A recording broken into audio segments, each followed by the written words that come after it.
Une nouvelle saison commence. 3, 2, 1. Top, c'est parti. Bande des Jeunes revient à ses origines. Épreuve, sensations fortes et surprises garanties. Fille du jardin public wala fille du plage.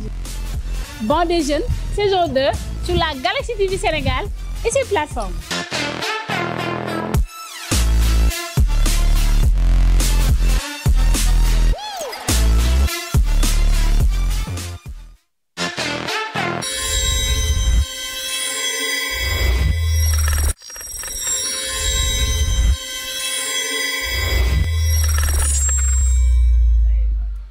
salaam mbokk yi suivre Galaxy TV Sénégal ginnaaw bu ñu siyaaree ñëpp bëggewaat ñëpp ndamawaat ñëpp dañuy ñaanalaat ñëpp jàmm di leen joxaat seen wàccuwaay ba mu mat sëkk di leen laaj ci loo leen ne ñu leen di fàttali pencum artisan yi ngeen bàyyi ko xel nag tous les quinzaines à partir de 21h dimanche nag lay daw sama gars yi amul bàyyi de topp leen ko rek am na yu am solo yu nga xamante ne mu ngi ci biir moo xam plateau bi la waxtaane xam-xam waxtaanee njëriñu artisanat dinañ dem xool ndaanaan yi seen atelier yi xool ni ñu toogee waxtaan ak yow wax leen yu baax yaa ngeen def sama gars yi ngeen bàyyi loolu xel.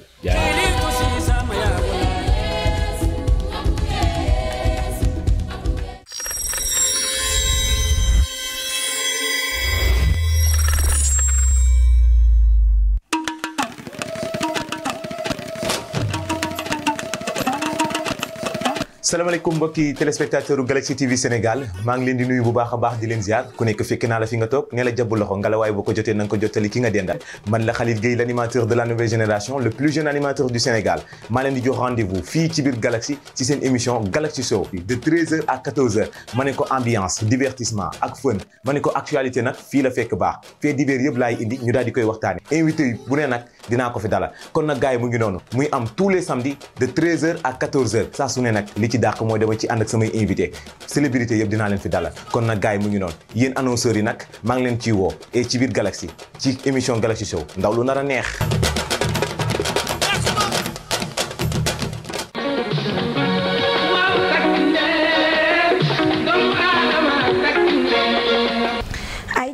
nawoon fa woon ngeen ànd ak Sista Dia la Lion borom Tëngéej ndax nag nee naa leen ñay bu daanoo faaw yàpp bari waaye nag waaxum gileem xajul ci waañ bi li ma ci gën a neex nag Sista Dia ñëw àndandox téléspectateurs yi fas yéene leen bégal fii ci télévision Galaxy TV Sénégal waaye nag ma indil leen du bees takk loo xamante ne nag man maa ko dajji ci paquet muy émission takkandeer itam dana am divertissement waaye nag danaa taxaw bégal département bi bégal suñuy téléspectateurs émission boobu nag kañ lay am muy mardi ci ngoon jeudi ci ngoon samedi ci ngoon à partir de 18h xaar leen ma fii ci télévision Galaxy TV Sénégal ma taxaw di leen bégal ngeen ñu kontaan seen xol di feex ngeen tëddee njaaxaanaay suñu biir xol lépp fii lay xewee fii ci télévision Galaxy TV Sénégal.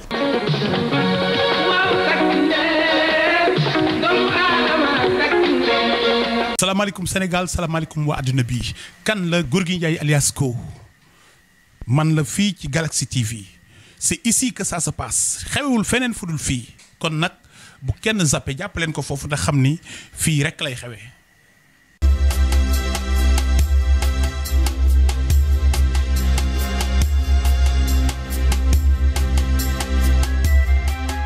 asalaamaaleykum wa rahmatullahi wa barakaatu. mbokki jullit yi mbokki taalibe yi seen émission bu bees tax egsi na fii ci Galaxy TV Sénégal ngeen si ànd ak kan seen mbokk seen xarit Baye Dame Diop mooy am alxames bu jot à partir de 19h ñun ak yéen ñu bëggalante ci li nga xamante ne moom mooy tagg yi nga xamante ne moom la gaa yi baax yi tagg suñu mag ñu baax ñi yow Tijaan bi Xaadir bi Laayeen bi Ñaseen bi Yaay Faal bi Baye Faal bi yëpp yéen a ngi ci biir émission Sikar Sam di am alxames bu jot à partir de 19h kon nag yéen ñi nga xamante ne yéen ay annonceurs yi bëgg di yëngu ci loo xamante ne da ngeen bëgg mu fes moo xam ci wàllum jënd ak jaay moo xam ci fànn boo mën a yëngu rek wooteel ci numéro boobu di affiché ci baawu écran bi ñu ànd ak yéen ci seen émission Sikar Sam ak seen mbokk seen xarit Baye Dame Diop kon nag mbokk yi ñu bàyyi ko xel bu baax a baax.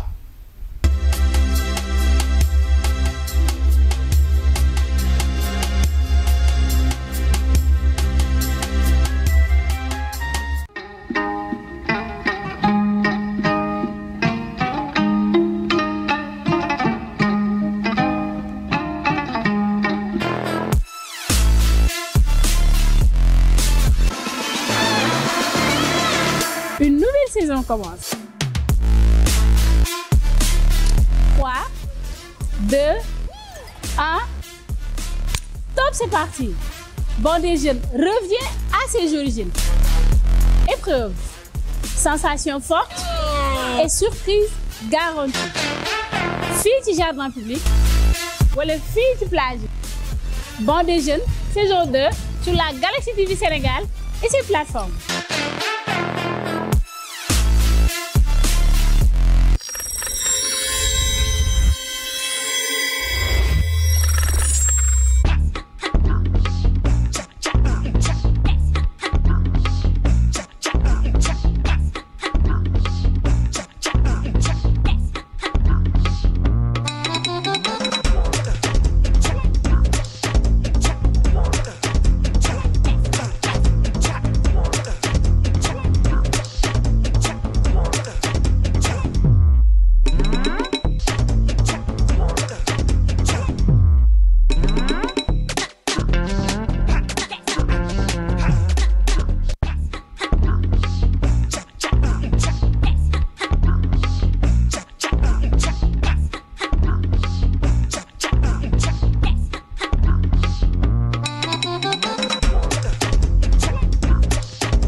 acca salaamaaleykum suñu téléspectateur Galaxy TV Sénégal acca amaat nañu mbégte ñëw defal leen li nga xam ne mooy édition spéciale tey nag ñu am si un invité de marque koo xam ne yaakaar naa ne c'est quelque koo xam ne c'est une référence je dis pas dans le département mais wax naa mën naa wax ne partout au Sénégal mu tuddee que l'international a dit Makhette Diop sous le nom de Packer Boy tey mooy suñu invité suñu édition spéciale mon frère maa ngi lay ziar di am mbégte dalal suñu édition spéciale loo xam ne yàggoon naa si daw pour am ko donc yàlla mu ngi koy soog a dogal acca ma bàyyi la nga nuyoo suñu téléspectateurs yi nga xam ne ñoo ñuy bàyyi xel en ce moment. waaw maa ngi nuyu ñi fi teew ñëpp ak ñi ñuy suivre ñëpp di nuyu waa Galaxy aussi dalal bin ma dalal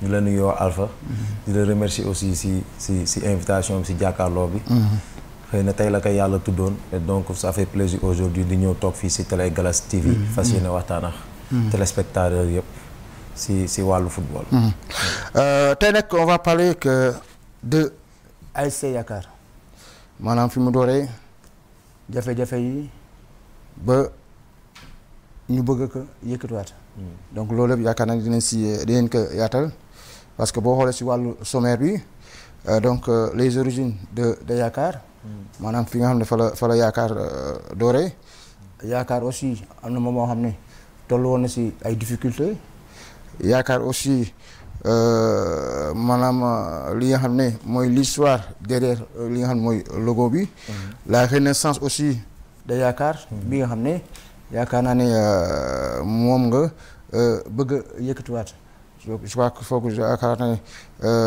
avec li nga xam ne moom ngi initié dinañ si indi benn waxtaan bu yaatu parce que am na loo xam ne génne nga ko muy benn journal donc avant que ñuy ërche foogu Makhette d'abord la première question bokk sax li ñu war a waxtaanee mais dafa doon loo xam ne nit ñi ñoo koy laaj mooy parce que y a beaucoup de questions yu ñu demandé mooy est-ce que Makhette est toujours en activité wala jël na Godaas yi denc ko.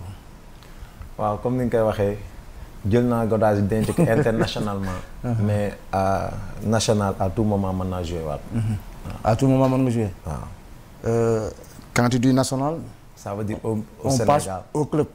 au club qui est au Sénégal. Au Sénégal il y a 2 clubs rufisquois.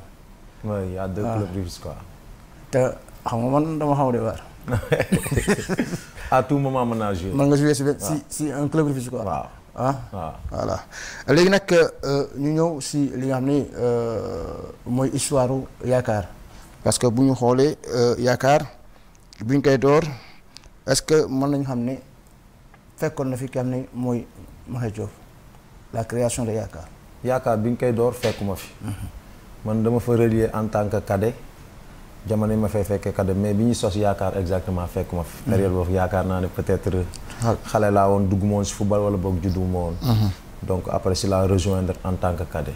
avant que ngay ñëw en tant que cadet. je crois que am na foo jaar. ba mën a rejoindre fi nga xam ni mooy yaakaar. ak lan moo la yóbbu yaakaar. waaw avant école football Mengo laa nekkoon. di fa siège si Ozo. bi ma joué foofu laa tàmbalee après ma ñëw joué Colobane première année. après par la suite la ma Iba Fall gis ma dem rang yaakaar comme ñëpp ni rangee yaakaar si la rangee yaakaar joué fa cadet. junior surclassé ba senior ba ni ma fay quitté. waaw da ngay quitté Colobane. bi may quitté Colobane boobu commencé naa yaakaar mais après bi ma taxoon Diorga laa commencé football carrément yaakaar. waaw en petite catégorie commencé nga par en cadet. en cadet laa commencé kan moo la yóbbu yaakaar wala da nga gis ne peut-être yaa fa demal sa bopp wala par l'intermédiaire de quelqu'un. waaw période boobu dama doon football sama papa Iba Fall xam ma. après si la na may ñëwal rang. mu ñëw def test yi mu jàll ma commencé rang yaakaar. donc sa carrière yaakaar foofu la commencé foofu la tàmbalee waaw foofu la ba nga jékk li nga xam ne mooy senior. si moment boobu je crois que bi nga ñëwee senior tu as traversé des moments difficiles. waaw très très difficile. parce que soo xoolee man dama palier yi dama ko romb. parce que bi ma nekkee cadet dañ ma surclassé junior. ma ñëw junior aussi directement ñu yóbbu ma senior. et je me rappelle. bi may mujj joué yaakaar boobu ñu ne Touré Kounda la woon. match boo xam ne on avait le même nombre de points. ok ñoom je pense ñu am 15 man ñu am 15 donc ku gagné rek da ngay distancer sa morom 3 points. c'était en Ligue 1 wala en Ligue 2. boobu on était en Ligue 2. ok mais j'étais surclassé ma toog si banc bi boobu ay Idrissa yi ndem si yàlla Idrissa ñoom ñëpp doon joué. dañu la surclassé parce que tu avais du talent. du talent waaw parce que dañ ma teel a surclassé te période boobu Pape Pouye moo ma surclassé boobu. moo yore woon équipe bi. mu invité ma si match boobu mu ñëw toog si banc bi. bi ma duggee match bi doon 0-0 bi ma duggee si laa dugal bii bi 1-0. bal bi sax dama ko fóot gars yi dañ ko jël ma pousse ko sama loxo après gardien bi génn ma jël ko bal bi dugg. il ne ko passe en profondeur. waaw en profondeur si kaw aile bi. muy bondé di changer direction ma taf sama loxo sama cuisse bi pousse ko sama loxo. ok après góol bi génn ma jël ko. ñu mën a 1-0 par la suite si laa tombé feebar bu metti boobu ñëpp a xam. donc boobu moo nekkoon sa premier match. sama dernier match yaakaar waaw. donc après si la tolof bi ñëw. waaw tolof bi ñëw. après tu l'as vécu difficilement mais yàlla def lépp ñëwaat dans de meilleures conditions est-ce que après da nga ñëwaat yaakaar. non période boobu ñëw moon yaakaar après c'était très très très difficile parce que soo xoolee à l'époque pratiquement toog naa ay 6 mois 7 mois maa ngi hôpital. maa ngi njëkk laye nekk fii laye nekk moom su la ko waxee mooy comme li ko gars yi di wax layoo jeex na. je pense que dama daan nekk ci chambre boobu chaque moment ñuy génne ñoo xam ne dañoo décédé rek. après bi ñu sonnee man ak paa bi si la demandé que ma génnee. bi ma génnee ñëw toogaat si kër gi quelque temps rek affaire bi daaneelaat ma. paa bi yóbbuwaat ma principal si laa nekkee principal ba ni ma fay génnee defaat naa principal pratiquement ay 3 mois après ma génne fa. si lañ jublu si faju olof bi. soo xoolee bul ma finaliser que feebar bi il m'a pris pratiquement presque 1 an. un an donc après si laa revenir bi ma revenir commencé jouer nawetaan si laa demee port. waaw si la test amee woon après nawetaan ma dem port def fa test si Malick Daaf. si la Malick Daaf jëlee. actuel entraîneur de TSC. waaw actuel entraîneur que je salue à passage bi may def test yi port moomu njëkk a jël. si la ma jëlee ne ma dama lay téye sama équipe. après si la existé port mu doon sama entraîneur après ma yaa si ñëw rejoindre. ñoom ñaar ñu doon coach yi ba ni ma fay jógee. waaw. donc bi nga fay jógee donc yow bu ma la déggee par rapport à sa carrière au niveau de Yaakaar yàggul wala bi nga jógee port da nga ñëwaat Yaakaar wala déet. non ñëwaatuma yaakaar bi ma jógee port. après ta maladie daal. après sama maladie sama dernier match moom mooy contre Touré Konda. ci laa mujj jouer yaakaar. après ñëwaatuma. après maladie bi dama décidé changer club. donc test sport yi dafa am rek ma dem te bi ma demee Malick Daaf daf ma téye directement. kon si je te comprends que Maguette n'a jamais joué avec Yaakaar en Ligue 1. J'ai jamais joué en Ligue 1 avec Yaakaar. Alors ça c'est une question, c'est une information de taille. De taille. Parce que personnellement pour moi tu as joué à Yaakaar. Non, en première division. J'ai jamais joué en Ligue 1 avec Yaakaar. Donc tu as joué en Ligue 2. En Ligue 2. Junior surclassé. Junior surclassé après nga dem Port. Bi nga jógee Port après. bi ma jógee Port ci laa dem équipe nationale. ci la ma convoqué équipe nationale. Ah mën nañu convoqué équipe nationale. waaw Imowa bi ñu doon joué Mali. ok ci laa joué foofu après foofu laa amee contrat Arabie Saoudite. équipe nationale locale wala équipe nationale. équipe nationale locale. locale bi ñu daan joué Imowa. tey moom la gars yi di def CHAN. mais bu njëkk da daan am Imowa à part. bu ñu ci nekkee bokk na ci ñi gagné trophée wala. Non, on était sorti en demi-finale. Ok. En demi-finale. Tu étais titulaire sur l'équipe voilà. Oui, titulaire. Je jouais titulaire et je portais le numéro 11. J'ai toujours les photos parce que je crois que nit ñi dama doon oowe El Hadj Diouf. Parce que à l'époque soo xool juste bi may dem équipe nationale bi liste équipe nationale bi génnee. boobu maa ngi woon fraude avec Thiawlène. en phase nationale Ndar.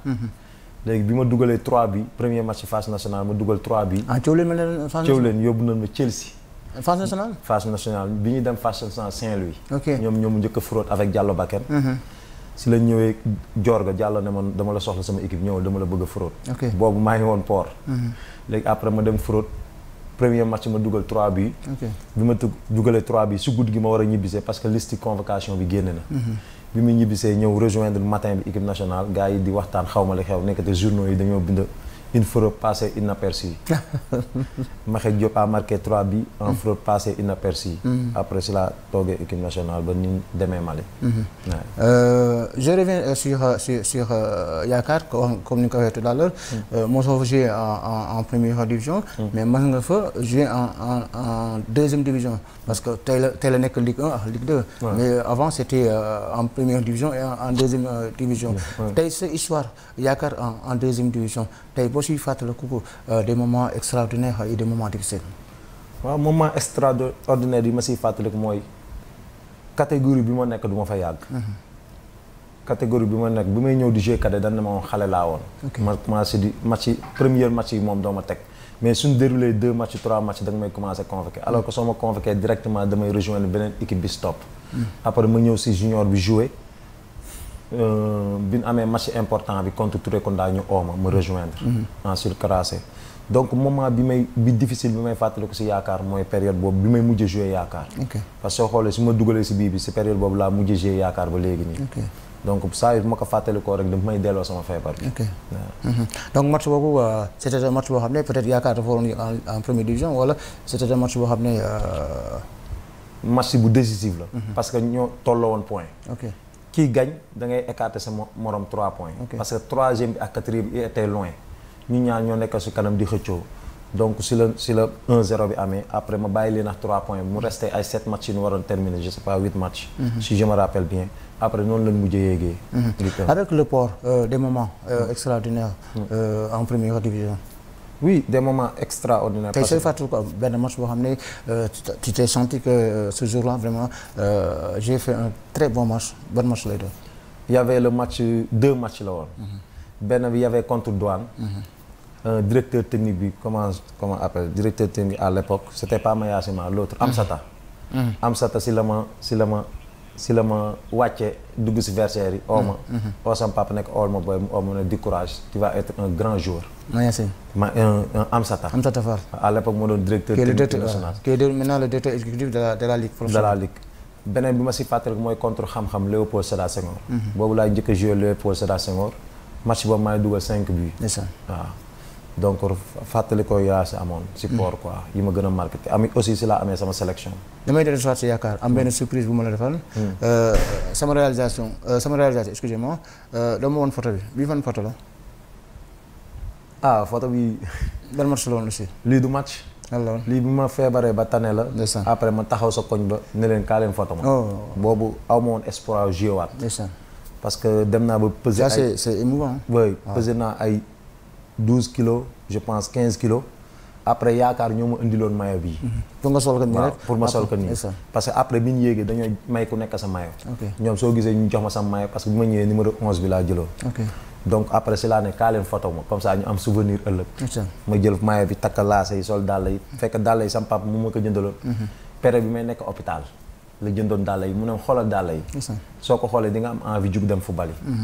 moo tax total 90 yi duma ko fàtte mukk. après si la soleil maillot bi tout ça la photo taxaw si koñ bi photo mais gars yi après ñoo ko monté nii. waaw pour amoon na yeneen ñaari photo yu ma la bëgg woon aussi nga wax ma fal la woon su fekkee réalisateur bi pare na bu fekkee parewul dinañ si dellusiwaat tout à l'heure nga nekk port ensuite jaar li nga xam ne mooy équipe nationale donc yow sa carrière professionnelle port la commencé. waaw port laa ko décroché. waaw laa décroché sama carrière ma dem Arabie Saoudite. bi ma demee Arabie Saoudite. bi nga dem Arabie Saoudite dafa am ku la gis fii Sénégal yóbbu la wala c'est parti. avec l'intermédiaire de Mamadou Sow Dout Sow. Dout Sow international. tu peux le saluer au passage. moo ma yàggoon gis si nawetaan di ma suivre après bi ma demee Imawa yi mu wax naa yi suivre leen booy bi ma leen doon wax. bi ñu ko suivre après si la affaire bi sotti mu jël ma. ànd ak man dem. donc depuis lors nga nekkoon Arabie Saoudite. Quel est le secret de Paco Boy. lan mooy secret ba mu amoon benn atout pour marquer des buts. envie bi chaque jour damay am envie. te dama ne woon comme souvent li may wax saa boo toogee paa yi football ba pare. dañ lay rappeler fi ñu jaaroon. ma ne man tolluma période boo xam ne damay rappeler dama télé période boo xam ne damay uti dinaa am temps wu rappeler les gens. ki ma doon wala image dinañ bàyyi ki ma doon. mais chaque fois que may jouer damay am envie prouver quelque chose. saa bu ma prouver quelque chose romb ko. dama naan pour man defuma dara. loolu moo doonoon sama motivation parce que am na ay joueurs yu bari mën naan ma seede. am na ñoo xam ne ñoo signé na Liman des fois suñu yeewoo ñoom dañuy nelaw fekk man dem naa entraînement ba ñëw nelawaat ak ñoom te duñ ko xam. damay dem entraînement ba ñëw nelawaat ak ñoom suñu yeewoo ma mel ni dem ñëwoon entraînement. benn jour lan ma jàppoon ñu teel a yeew fekk ñëwaguma ñu ne ma kon yow da ngay dem géej ma ne waaw yàgg naa kaa def quoi. parce que j'avais envie de réussir. je reviens encore si yeneen surprise sama réalisateur est-ce que mën nga ma indil photo yi FIFA la. fii stade xam-xam bi nekk Yaraax. waaw. avec Yaakaar.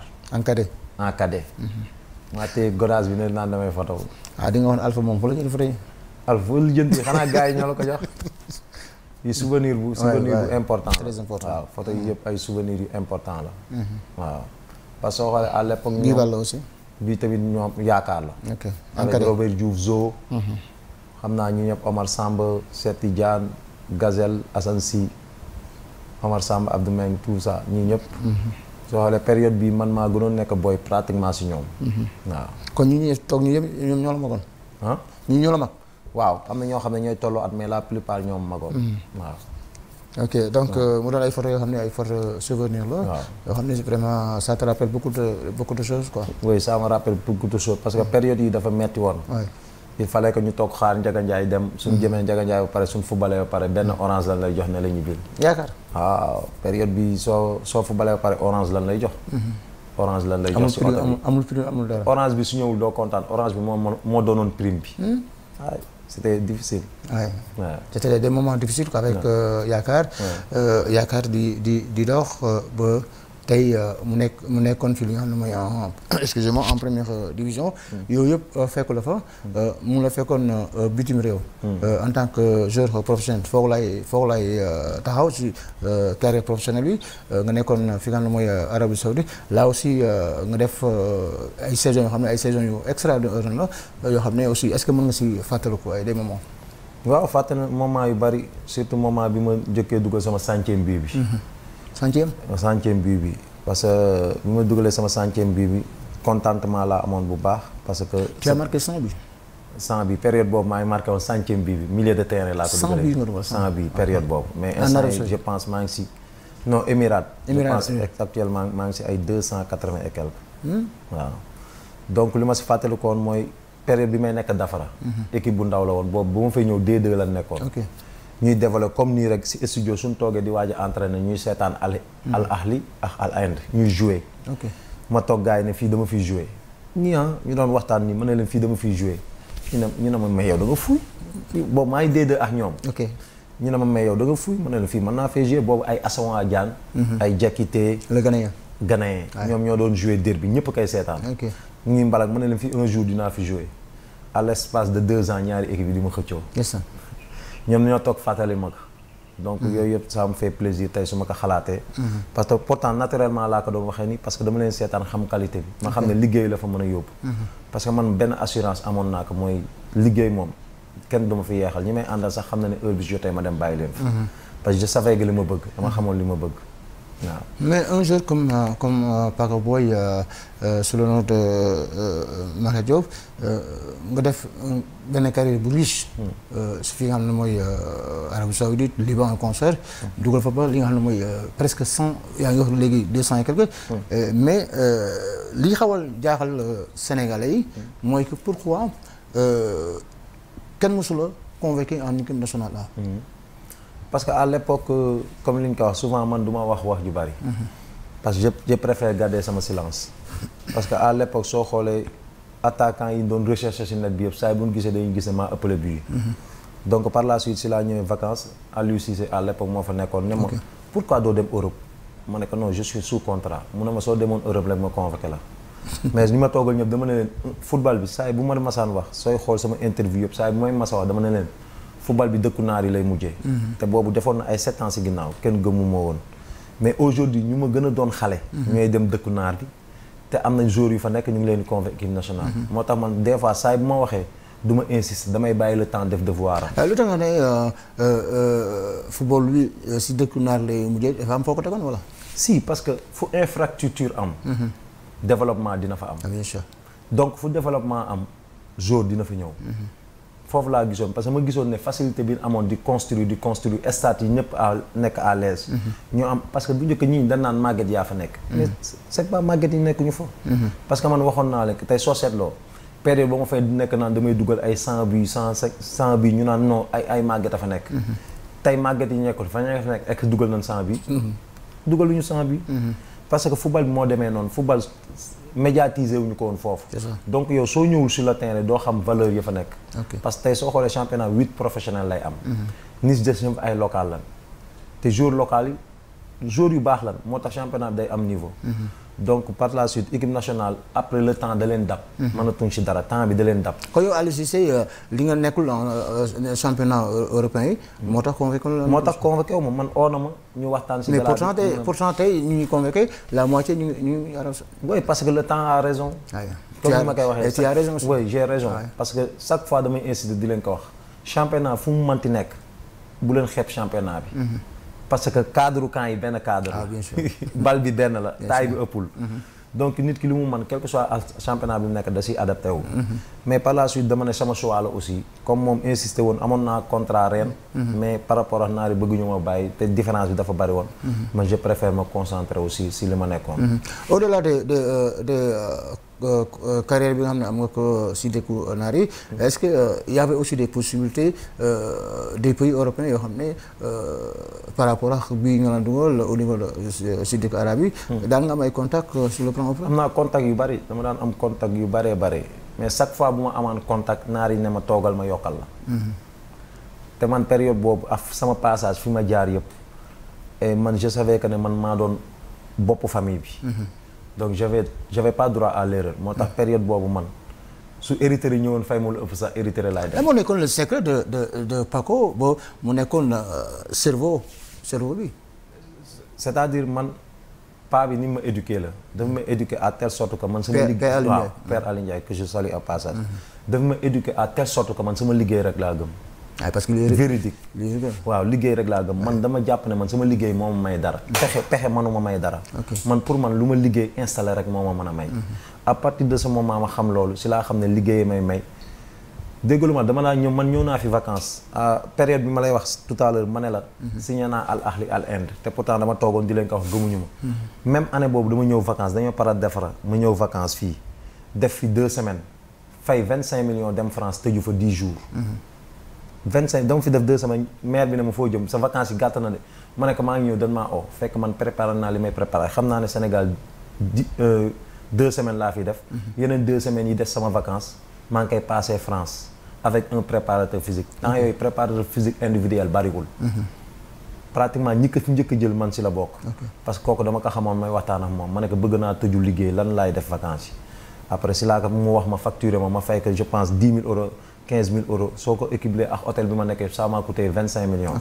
ma dem fay ko nekk ak moom 10 jours mais après dama joué 6 mois rek décroché contrat bu gën a mag lool donc ma xam ne à partir de ce moment laa xam ne lépp liggéey la travail mooy fay waaw travail boobu je crois que tey mooy ni résultat bi nga xam ne moom nga am tey waaw man parce que lépp loo mën a wax rek dama naan la talent 10% la parce que souvent sooy xool ñi ëpp talent ñëpp la plupart duñ réussir mais ñi ëpp am jom bëgg a liggéey ñooy réussir looloo moo la ne talent 10% li des yëpp c'est un travail on revient encore sur le plan local toujours avec Yaakaar mosoo fa jouer senior mais gis nañ après Yaakaar yéeg en première division def maanaam gagné fi li nga xam ne mooy coupe de la ligue su ma jumul joué aussi nekk finaliste dem aussi gagné li nga xam ne mooy coupe du parlement donc Yaakaar amoon parcours bu am solo avec le président Ibrahima Faye yooyu yëpp Maxet nekku fa woon mais est-ce que Maxet aussi daan na bàyyi xel li nga xam ne mooy club bi oui daan naa ko bàyyi xel bu baax parce que Ibrahima Faye mon fils la ma daan oowee sama trésor noonu la ma tuddee woon parce que ak ni mu xamanteex paa bi loolu la ma daan oowee donc daan na suivre Ligue des Champions tout cela à l'époque Ousmane nekk fa pratiquement sooy xool Yaakaar joueurs yi fa jaar yëpp mën naa lañ ko wax parce que dama daan suivre club bi parce que xam nga club bu cœur la quoi qu'on puisse dire moo ma njëkk permettre ma jouer en junior en cadet moo ma permettre aussi ma jouer en Ligue 2 donc club bu loo xam ne mënoo ko fàtte la quoi donc doon naa leen suivre ba ni ñu jëlee coupe bi di féliciter joueurs yi fu daan jouer tout le monde tout cela soo ñëwee vacances ngay nekk ak ñoom ba chute bi ni mu amee avant ñu continuer waxtaan bi sur la permission de Marianne la chargée de com de Marie Diop dama am benn surprise bu ma ko defal quoi soo ma ko permettez am na ku nekk si ligne bi kilifa gi maa ngi lay jaar salaamaaleykum voilà xam naa dina lay soit voilà donc xam naa dina soit donc Yaakaar nekk sa club de cœur nga nekk professionnel est-ce que daan nga leen jàppale si yenn yi oui des fois dañ ma doon laaj ay matériel je donnais parce que sooy xool man période bi may nekk Yaakaar dëgg di fa feebar après soo xoolee damaa wéetoo feebar bi ak sam papa c'était un peu difficile mais je comprends la situation donc à part la suite si leen DG d'import léegi après man bi ma réussir parce que sooy doog a doon professionnel sa moyen yi du demee noonu dafa am foofu bëgg ñu taxaw fa da nga ne moment bi nga feebaree dafa mel ni ñëpp dañu dem bàyyi la sa waay parce que ñoom il concentré wu li ñu doon concentré wu si équipe moo ëppoon parce que période boobu il fallait que équipe bi yéeg est-ce que comprendre nga mais à l'époque nit ñi doon nañ ma seet si di ma remettre di ñëw di ma xama rek comme ni ma la ko waxee mënoo wax lépp mais dama gis ne li sam papa ñàkk moo ëpp waaw moo ñàkk soo xoolee moom dafa bàyyi période boobu armée am sax feebaroon tëdd man hôpital di tëdd si karo yi nii donc après nag par la suite laa xam ne loolu yëpp soo ko réalisé gis ne moo tax sama retour Yaakaar amul woon mais ma jël surprise yi salaamaaleykum allo salaamaaleykum salaamaaleykum bi allo salaamaaleykum oui ça va. ça va bien oui ça va alhamdulilah. maa ngi lay ziar bu baax a baax. oui. maa ngi delloo ziar. voix bi. alhamdulilah na ngeen def. maaleykum salaam. yokkal ma volume bi tuuti. maaleykum salaam ça va Alpha. paa bi. na ngeen def. ñu ngi sant yàlla alhamdulilah. baarakallah. acca yow laa déglu en pleine émission. man ma tudd Aline Diop connu sous le nom de Aline Ndiaye. muy papa si Papa Boy ñëpp xam ko. mu nekk nii jàkkaarloog man di doomu ñëpp aussi. képp ku bëgg doomam la. fii la juddoo yara fi màgge fi. lépp lu mu am fii la ko amee. déglu naa ko muy expliquer ses débuts. mais boo gisee jafe-jafe yi mu am yëpp traversé que il a été formé en fonction de ça. Il a été très bien formé. Il a été formé dans l'endurance. Il a été formé pour résister à tout obstacle qui se présente devant lui. Difficulté bu mën a am dama ko préparé woon pour bu jàkkaarloog moom mën a réagir. moo tax bi ko yàlla taxawoo ba mu jaar li muy jaar ci yaakaar jaar li muy jaar ci poor ba yàlla ubbil ko ay ouverture mu dem à l'extérieur je n'ai jamais eu de doute ci moom parce que xam naa s'il s'isole de sa famille il va réagir en conséquence fi mu la wax fi mu jaar ak jafe-jafe yëpp c'est une réalité que je peux témoigner li mu lay nettali ci biir bi ni mu duggee jafe-jafe yi mu am feebar bi mu am daanu ba jógaat hospitalisé ñaari yoon tout le monde demandait à être avec lui à l'hôpital. J'ai refusé. J'ai préféré coucher à même les carreaux avec lui et yàlla may ko jàmmam. Je ne serai pas trop long parce que histoire bi dafa gudd. Mais c'est pas parce que c'est mon fils que du ma wax ci moom luy dëgg. C'est un exemple. te moom dafa bëgg sax xale bu ko jigéen wala ngay xool ci moom wala ngay bëgg a roy ci moom mu yombalal la ko. parce que du la nëbb dara toujours sànq mu ngi koy wax talent 10% la mais 90% yow yaa koy liggéey. boo tey si suba rek mu ngi koy répété les gosses qui sont à l'académie mu ne leen talent du dara. nit ki am projet boppam am un grand cœur am un mental très haut loolu moo koy génn ci situation yi nekk. am na lu mu wax lu bari du ma monopoliser de parole bi.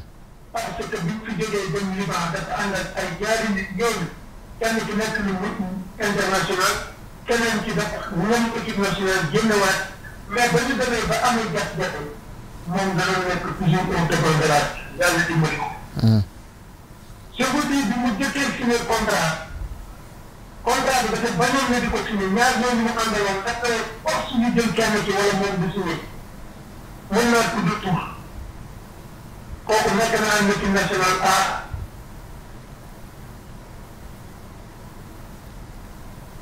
mais pour mu signé papa bii moo taxoon moom mu signé parce que gars yi dañ ko proposé contrat mu ne comme ah tout ñoo ànd su signé wul du ma signé. loolu xëy na moom mi toog tey télé sax fàtte na il veut dire il a un cœur ouvert il aime partager il respecte ses parents il respecte ses proches dafa jox cër waa Diom jox cër waa Tëngéej jox cër département boo doon kilifa mu jox la ko cër looloo tax xëy na yàlla taxaw ko ni mu ko def nii. te lépp lu mu am bëgg na ko partager ak waa Tëngéej je ne veux pas être trop long. mais li muy nettali ci livre bi. lii nag bu c'est dans ton cœur. bët bu génnee ñëpp xam ne xol lay waxee parce que bëggul le club de ton cœur di suux. voilà je m'en arrête à là pour le moment. mais xam ngeen ne seen doom moo toog loolu doomu Tëngéej ni doomu ñëpp la. voilà. jërëjëf suñu papa Aliou Ndiaye. voilà la surprise bi ma la. réaction par rapport. waaw paa bi comme ni ma koy waxee moom mënuma am fayam parce que soo xoolee pratiquement li ñu doon wax même suñ ko daan beñ même suñu daan dawloo ñuy beñ a daw bi nga réussir si football da nga koy gis. ak benn exemple rek laa si jàpp saa fois gis nga élastique yi xew léegi élastique yi mooy joueurs yi def échauffement avec élastique yi ñuy takk seen cuisse. à l'époque paa bi daan na ko def boobu monde bi waxuñu waxu élastique. mais xam nga lan la ko daan defee. Zambraya pneu la ñu daan takkal. ñu siy takk nit si daw moo tax man bi ma réussir ba gis élastique yi dama ne moom mënul nekk te pourtant à l'époque asfa la nekkoon armée la mais jëloon na élastique yi du ñu ko takkal tey sooy xool monde bi yëpp pour ñu échauffé wu foog ñu utiliser élastique. moo tax tey lépp loo dem fekk foofu day fekk ne yow subir nga ko ba pare. après facilité lay doon si yow. donc bi muy wax nii aussi je me rappelle très bien boobu Doudou Saw moo ñu yóbbu woon. y avait ñaar laa àndaloon ñett mais après bi ñu defee test yi ba pare gars yi dañoo choisir ñu ne Paco doon choisir. mais Doudou Sow dafa wax mu ne ma ne comme ñii laa fi àndal non suñu leen fi bàyyilu man du ma signé contrat bi. léegi Doudou Sow ne loolu dinaa insister wax xaax naar yi si leen insister ba mu signé contrat yi. donc loolu yëpp c'est des trucs yoo xam ne on était comme ni nga ko waxee Sénégal dafa yaatu. Sénégal bëgg na ñoom fu ñu àndee di dem rek ñoom ñëppay bëgg réussir. donc et c'est des choses yoo xam ne jaru sax fàttaliku mais nit ki à sa conscience mu ngi dund mu ngi fii moom xam na Doudou Sow moom. xam na mais nag li nga def ne aussi yombul. parce que peut-être am na ñoo xam ne bu doon ñoom peut-être duñu def la woon. waaw comme ni ma koy wax man dama ànd ak moom te daf ma jige woon. ñu ànd bokk lépp. ñu nekk foofu jour renommé la ici au Sénégal. bi ñu àndee foofu yëpp donc yàlla dogal li muy dogal te aujourd'hui mu ngi fii des fois dañuy tase fii. donc c'est des choses yoo xam ne yàlla moo koy dogal te nit ki soo ko defee rek c'est naturel. waaw baa mu lay bàyyi xel kooku. non dañuy déggante sama gaañ la. dañuy déggante bu baax di mbalagante parce que sama waay la. kon baax na waaw. ñu ñëwaat fi ñu toll woon par rapport ak yaakaar nekkoo fa woon en senior waaye yaakaar nekk fi en première division. nga nekk joueur professionnel daal la ngeen jàppale wax nga ko tout à l'heure si yenn yi. mooy sur le plan matériel wala sur le plan financier. waaw des fois li ñu may parce que financier c'était un peu difficile parce que comme li ma ko wax sooy débuter. c'est pas facile sooy débuter professionnel tu peux pas réussir parce que tey professionnel soo fay dem. valeur bi ñu lay jox mooy valeur bi nga am fii contrat bi nga am par rapport ak valeur bi ñu lay proposer. moo tax pour nga débuter la plupart des jours mënuñu am xaalis sooy débuter c'est difficile léegi nag yow nag soo amee envie. loolu mooy prouver ak am xaalis parce que tey par exemple koo doon fay fii Sénégal 200 000 francs soo ko proposer contrat 1 million day nangu chaque mois. bien sûr waaw mais est-ce que moom am na ambition récupérer la si kaw. parce que man je me rappelle très bien barki alxuraan daan toog ñu may wax ay contrat Asamoah Gyan ma ne c'est pas possible man lii dama koy am. nga teewal ko non parce que man dama ne lii dama koy am ji parce que période boobu man bi may ñëw contrat bi ma joxoon doy na ma. parce que fi ma jógee ay 100 000 laa fa doon laal pratiquement port maa fa doon fayee ko 50 000 francs. te si ngay paas imagine 50 000 francs nga siy paas. ça veut dire que doo dese dara soo joxee maire 25 000 mais bi ma ñëwee ba dem Dafra signé Dafra ñu war ma contrat bi j'étais tellement content mais bi ñu seetaan match bi ñuy wax salaire yeneen jours yi. ma ne non man salaire dama koy laaj lii dama koy am. laaye sàmm ko mu ne ma Paco yaa ngi doog a signé contrat doo lijjanti sa contrat ma ne ko non man sa mbët fële la nekk. léegi fa ma am ko te barke yàlla damaa dem am ko. donc lépp loo gis gëm-gëm la am envie bi. nit mën nga am talent mais soo amul envie doo réussir. te aussi doon professionnel 2 ans 3 ans taxul nga réussir si football. non. mën nga signé contrat 5 ans taxul nga réussir si football. parce que le plus difficile mooy lépp yomb na la ba pare nga war a liggéey. est-ce que di nga ko def. maanaam soo geesoo war a jënd dara dalay facile nga war a jënd lekk dalay facile nga war a jox sa yaay dalay facile. est-ce que di nga am envie liggéey loolu sa problème piège bi foofu la nekk. donc piège boobu lu jour yu bari dañuy creuser wu si trou boobu. parce que soo xëyee sa frigo fees nga yeew ñu fay la dara est-ce que yow di nga am envie liggéey ou non. moo tax jour yu si bari la plupart 4 ans la ñuy def professionnel yi creuser seen bopp trou. alors que liy creuser trou bi mooy dañoo yaakaar ne àgg nañ. alors que sooy xool carrière su baree ba pare entre 10 ans. 11 ans la carrière bu gudd. mais man pratiquement soo xool maa ngi si 14 ans 15 ans. waaw donc loolu yëpp am envie de travailler bi moo la koy jox. waaw. te Paco moom gëmul woon yenn yi comme yeneen professionnels yi ni ñu gëmee seen bopp c'est-à-dire que ñëw di incarner loo xam ne parce que ay professionnels lañu. non man nekk naa professionnel 3 ans jóge naa Arabie Saoudite jóge Liban demaat Émirats. mais bu ma ñëwee maa ñoom Doudou Sima ñoo bokk nekk de. fa la ñuy xëy yooyu dama màtt mais su ma yooyu fajar dem entraîner yi ñëw. à l'époque parce que man xamoon naa li ma bëgg xamoon naa fi ma bëgg a jëm mais du ma ko yàkkamti mais su ma ñëwee damay tëdd ak ñoom si même néeg. nekk fa ak ñoom alors que je suis professionnel. sama appartement laa yore tranquille à l'étranger. mais su ma ñëwee góondi ma la dama ñëw di nekk ak ñoom di bokk ak ñoom néeg bi parce que xam nga kër paa bi dafa yaatu. paa bi ku ñëw mu fat la. mais dama ñëwee vacances damay nekk ak ñoom. parce que je savais xamoon naa li ma bëgg te yàkkamti wu ma woon. parce que dama gëm ne àdduna loo gis rek liggéey moo la ko mën a may. pexe amul. Paco nga nekk joueur professionnel yaakaar defoon am palmarès bu riche gagné woon fi li nga xam ne mooy excusez-moi vainqueur du championnat du Sénégal gagné woon fa aussi li nga xam ne mooy coupe assemblée nationale qualifié li nga xam ne mooy coupe des vainqueurs de coupe parce que bu njëkkoon noonu la tuddoon léegi coupe CAF la moment yow nga nekk professionnel ngay dégg yaakaar di am résultat yow sama dama kontaanoon parce que équipe li muy mën a rêver mooy nga nekk si ab club bi màgg bay génn en l'international. parce que international même soo demee defoo résultat ça fait plaisir yow nga former benn une club national di prouver ba mën a jouer Ligue des champions Afrique. loolu déjà c'est un pas loolu c'est la grandeur d'une équipe. donc soo ko gisee tey joueurs yi dugg avion dem di jouer ji di ñëw parce que sooy xool championnat Sénégal c'est à domicile fi ngay yem. mais soo gisee joueurs yi à l'époque kenn génnewul woon mais dañuy jël avion dem jouer ji. à l'étranger donc découvrir boo ñuy dugg fee c'est quelque chose donc de loin je le supportais. waaw de loin je le supportais et ça me faisait plaisir di wax ne tey parce que tey soo duggee sama CV da nga siy gis yaakaar. bien sûr soo duggee tapé sama CV sur internet da ngay gis yaakaar. donc tey yaakaar boobu ba may dee day exister si man. donc c'est loolu plaisir rek la mën a def ak mbégte di leen gis ñuy ici en haut. yaakaar nekkoon ci ay moments yu extraordinaire yaakaar di dox ba un certain moment ñu gis yaakaar nekk ci ay difficultés. ba wàcc yi nga xam ne mooy en Ligue 2. jóge en Ligue 2 national 1 national 2. ba tey yaakaar nekk en division régionale moment yooyu. en tant que koo xam ne yaakaar c'est un club de cœur. moment yow noo ko dundee. ça me faisait mal parce que comme ni ma ko waxee mënoon nekk ci kër màggee fa ba génn fa gis kër gi di màbb. kër gi su màbbee rek ça veut dire que ça dalay metti. mais période boobu man su ma concentré wu sama professionnalisme ci laa concentré parce que période bi sooy xool li ma fi nekk bariwul ay 1 mois laa fi def des fois ma dakk sama vacances dem à l'époque maa ngi gis yaakaar suuf mais je pouvais rien faire. parce que man maa ngi focus ci sama professionnalisme. parce que c'était important aussi ma gérer sama carrière. parce que boobu amoon naa envie prouver amoon naa envie ñëw équipe nationale. donc man sama àdduna yëpp maa ngi ko sacrifié woon sama carrière. ak club bi may waaj a dem. moo tax pratiquement su ma ñëwee fii du ma tombé période boobu ñoom ñuy jouer. parce que man damay ñëw laal benn 3 semaines rek delluwaat. pour préparer saison avant entraînement yi di commencer. parce que fii pour nga liggéey fi c'est un peu difficile avec les visites. ni ñëw di la see ak récupération bi doo ko mën a am. mais tey soo gisee yaakaar di dem en haut ba par tey ñëw ba daanu suuf ça fait mal. da ngay poser la question lan mooy gestion bi. ah lan moo waral mu daanu. à partir du moment bi ngay poser question bi soo si duggee mën nga tromper wu. parce que y a des gens yoo xam ne dafa nekkoon di liggéey respect boobu ñu am il faut le donner ce respect. parce que tey mënoo ñëw ne mal gestion la. peut-être mën nga ñëw ne am na lu manqué mais mënoo ñëw mal gestion parce que équipe soo ko usé ba haut. mu daanuwaat. donc y a des détails yoo xam ne négligé nañ ko. te détails yooyu tey ñun en tant que professionnel xam nañ détails yi. parce que tey si tu sors un Mahet Diop si tu sors un Cheikh Ndoye si tu sors un Diassoua si tu sors plein d'autres jours dafa war a am suivi.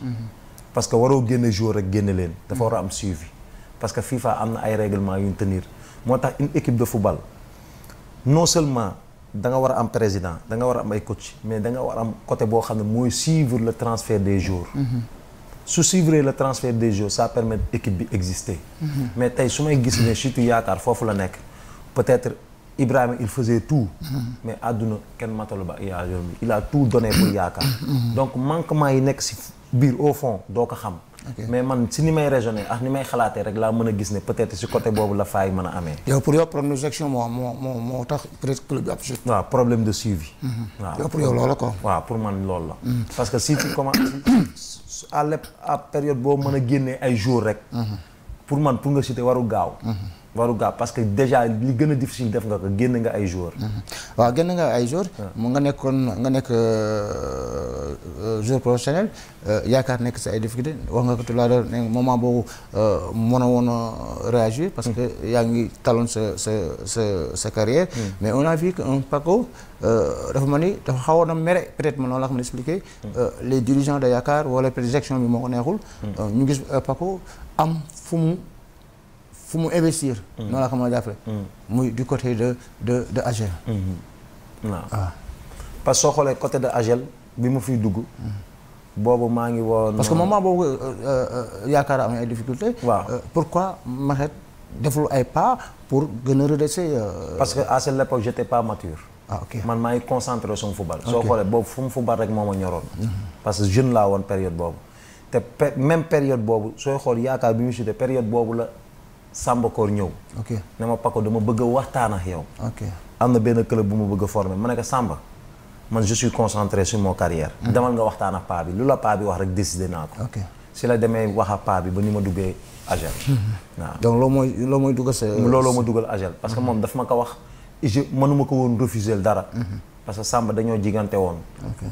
sama grand la woon mais des fois dañuy mbalagante mais bi ma ko waxee ne ma Paco am naa benn projet. dama si wax ma ne ko bàyyi ma concentré parce que moom xam na ne su ma concentré su football taluma kenn. ma ne ko demal waxtaan see paa bi lu ma décidé rek loolu laa décidé man bokk naa 100%. loolu laa def ba adhéré AGEL. nga continuer di fa investir. ba yaakaar excusez-moi ba AGEL am fu mu toll.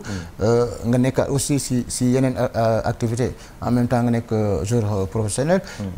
ñu gis un certain moment Paco gën a investir. si li nga xam ne mooy football bi. créer d'abord une académie. une académie de football. ensuite Paco jënd un club wala des clubs. comme Atlantique. et Yaakaar. d'abord le cas de Atlantique. Atlantique waaw dama amoon possibilité jënd ko. parce que dan ma waxoon ne day jaay. un club qui est en division régionale. parce que il faut que nit ñi xam club dafa jafe. pour nga am club dafa jafe. léegi pour nga am opportunité jënd club su teewee il faut nga jënd ko. parce que comme li ma ko waxee man tëbuma rek dugg si football après man bi ma commencé sentir ne sama fin de carrière mu ngi ñëw. il faut que nga penser au futur. à un moment la nga xam naar yi nan la ñuy dérouler di xam seen fonctionnement ni muy demee. si laa xam ne tant que yaa ngi am club yu bari perto. si laa am occasion avantage yu am Atlantique si laa récupérer Atlantique. mu nekk un club division régionale. jamono dox. nga xalaataat peut-être say conseil aussi. nga ne xaaral ma dem jëndi sama club de cœur. muy Yaakaar. waaw comme amoon naa possibilité jënd ko aussi ma jël Yaakaar parce que président moo ma oo que je salue au passage mu ngi aux États-Unis moo ma oo ñu waxtaan si mu ne ma Paco vraiment sincèrement parler Yaakaar dama si compter Yaakaar c'est mon amour te man su ma sañoon yow laa koy jox. qui est le président Ibrahima Faye. c'est toujours le président non à l'époque il était le président boo xam ne peut-être tey Sey moo fi nekk. mais après Sey moo ñëw. waxtaan ak man ne ma Paco lii sa club la jël ko. après si laa waxtaan ak moom après ñu waxtaan ak Ibrahima Faye mu ne dama la koy jox sa club la. waaw. mu doon clubu Yaakaar. parce que c'est un club de cœur. léegi Paco qui a 2 clubs. yoo xam ne dañuy compétir en division régionale. dinañ ñëw tout à l'heure si bi nga xam ne je crois que mën naa sax moo la gën a ñor. mooy Yaakaar parce que am na loo siy waajal. non du question moo gën a ñor man li ma gën a ñor mooy AGEL. AGEL ma gën a ñor c'est que man Yaakaar dama ko récupérer pour joxaat ko tur bi moom. mais AGEL laa bokk man. Paco est toujours à AGEL. je suis toujours à AGEL. AGEL. Paco naa démissionné wul. projet AGEL je suis là-bas depuis au début. kon Paco démissionné wul du côté de AGEL. il fait partie non amee pourcentage de démissionné. démissionné wu ma c'est une question. jegewu ma démissionné AGEL. maa ngi ci biir AGEL. tu fais partie des partenaires. déggoo lu ma wax tey la gën a yokk. waaw tey laa gën a bokk AGEL. waaw parce que man AGEL le projet ça a débuté avec moi. ba tey fi mu ak fierté rek laa si am te tey laa gën a bokk AGEL. waaw donc le président est Mamadou Niambaye. oui Mamadou Niambaye que je salue au passage. le président de AGEL waaw sama gaañ la moom sama xarit la. AGEL ñu ñëwaat si ñaari club yi muy Atlantique ak Yaakaar ñoom ñaar da nga si investir pour ñu compétir en championnat wala da nga si investir pour am foo leen yóbbu. non man ñëwuma pour jël fu ma leen yóbbu parce que comme ni nga koy waxee Yaakaar compétir na daaw. am na ay nit yu fa nekkoon nit yoo xam ne il faut que les gens le respectent. parce que au moins ils ont apporté quelque chose à Yaakaar tey mënoo fëgg ci porte dugg fa fekk fa ña fa nekk ñëpp dàq leen mënu la nekk. ña fa nekk ce sont des gens compétents donc man tey soo xoolee ñoom période ba fay nekk ñu ngi wax Yaakaar mais bi ko Paco jëndee la Yaakaar ëpp tur que léegi. la turam gën a dekki donc mais seen même personne ñu doon fonctionner Yaakaar ñoo fa nekk ba léegi. amul changement man maa apporté une. plus benn touche laa apporté donc tey touche bi ma apporté mooy li ma vécu. ñoom li ñu def Yaakaar daaw ak daawaati géej ba Yaakaar existé ñii ñu ko tudd man dama apporté une plus bi ma apporté mooy club il faut que nga fondé que dans des bases yoo xam ne c'est professionnel. donc man expérience bi ma jotee am man laa bëgg ñoom ñu déparé ko. donc man ñëw ma ne damay yéegal équipe bi ñëw ma ne dañuy yéegal équipe bi. dama ñëw pour def base bi muy fondation bi su fondation bi dëgëree nag. suñu gisee ne am nañ opportunité yéegal ko ñu yéegal ko mais pour l'instant lenn mooy suñu objectif jox yaakaar tur bi mu moomoon. gis nañu ne yaakaar daaw dafa nekkoon en partenariat avec une académie. muy académie bu mon ami Chérif. toujours partenariat boobu dafay am beneen bi aussi y avait un président qui était là koo xam ne moo doon investir. muy Mame Seck toujours créneau boobu moo fay des ba léegi wala. non parce que soo xoolee man bi may récupérer yaakaar. soo xoolee ñoom Chérif dañ leen aaloon yaakaar. bi ñu leen aalee yaakaar ça ne veut donc bi ñu leen aalee yaakaar ñoom yaakaar lañu yore. di compétir ay papier comme tey ma ne la am naa benn club aal naa ko nit. léegi man bi ma ko jëndee en tant que bailleur bu jënd club bi ça n'a rien à voir avec. Chérif Chérif dafa mel ni sëy da ko oo rek ne ko aaloon naa la delloo ma. léegi nag man Chérif je l'ai toujours suivi depuis 3 ans 4 ans. je me rappelle 2 ans de cela ñëwoon na complexe toog a man waxtaan. si benn affaire ma ne ko lu jot yomb demal mu ngi nii. poser question waxtaan nañ si lu bari man moom ak El Hadj à l'époque mu wax ma Paco lii ma ne ko Chérif prends ton temps dem parce que man xam naa ne am naa ay objectifs xam naa lu ma mën a attendre. ma ne ko toogal xaar un jour viendra dinaa la oo mais teew bi mu waxee loolu dem maa ngi ko doon bàyyi bët di ko xool. di xool nan lay dérouler nan lay liggéey donc tey man bi may récupérer yaakaar man. yaakaar dafa mel ni maa ko moom jënd ko. mais man maa décidé bàyyi fa staff ba fa nekkoon te staff ba fi nekkoon mooy ñoom Chérif ñoom ñoo fa nekk. parce que man mënuma la waxoon kan moo doon président yaakaar man Sëy laa xam mooy président yaakaar. Sëy moo fa ne ba léegi comme président. président moo fa nekk comme président mais man maa ko récupéré léegi man maay président bi waaw. d'accord ku moom sa club doon sa président waaw. non je sais parce que soo xoolee comme le cas de Agel. Agel mënoon naa doon président mais dama ne non. teg leen Mamadou Niambay président. am na capacité. teg leen man awma temps boobu maa ngi woon sama football bi. mais yaakaar Makhar Diop sur le nom de Paco mooy président bi. mooy président yaakaar. moo jël ay nitam teg leen fa. jëluma ay nit ña fa fekk laay def une continuité. muy ñoom Chérif. ñoom Chérif ña fa nekkoon ñoo fa nekkaat. coach bi Seyna ñoom ñu nga fa. ñoom ka man léegi man dama ñëw comme ñoom li travail bi ñu def parce que travail bi ñu def il faut que gens sachent que c'est un bon travail. léegi man je suis pour la continuité ma apporter leen un pion. ñu continuer parce que ñoom ñoo xam li nekk ci club bi ñoo xam terrain club bi. donc man dama ñëw juste pour ouvrir leen la porte apporter leen une plus. mais staff ba fa nekkoon laa garder waat. on revient sur dinaa ñëwaat tout à l'heure si yaakaar. ma dem si beneen club bi muy Atlantique. Atlantique waaw c'est la même chose. Atlantique c'est la même chose waaw. ñu ngi fa newoon ñoo ngi fa bàyyi ba léegi. non Atlantique da nga ko aale woon tamit. dañ ko léegi nag Atlantique dama ko récupérer mais projet Atlantique dinaa si wax maa ngi étudier si projet bi. jëlaguma soit benn mais maa ngi. da nga ko jënd daal tekk noonu. waaw tekk noonu mais. inscrire naa pour participer. ok mais projet définitif Atlantique bés bu heure am jotee dinaa ko dévoiler. mais Atlantique day compétir. day compétir. en championnat régional. waaw. loolu lépp Paco Boy mooy investir maanaam. mooy maay investir. mooy investir parce que lépp loo gis rek système la. division régionale mettul moo tax ma ne la. projet Atlantique bés bu jotee dinaa ko dévoiler aussi. léegi président la parce que léegi ñaari non président mënu ñaari club. léegi ñaari club nga na leen investir. léegi ñu gis ne damay ñëwaat si yaakaar ne d'autant plus que Atlantique benn projet boo teg la mais dafay confluer en championnat régional.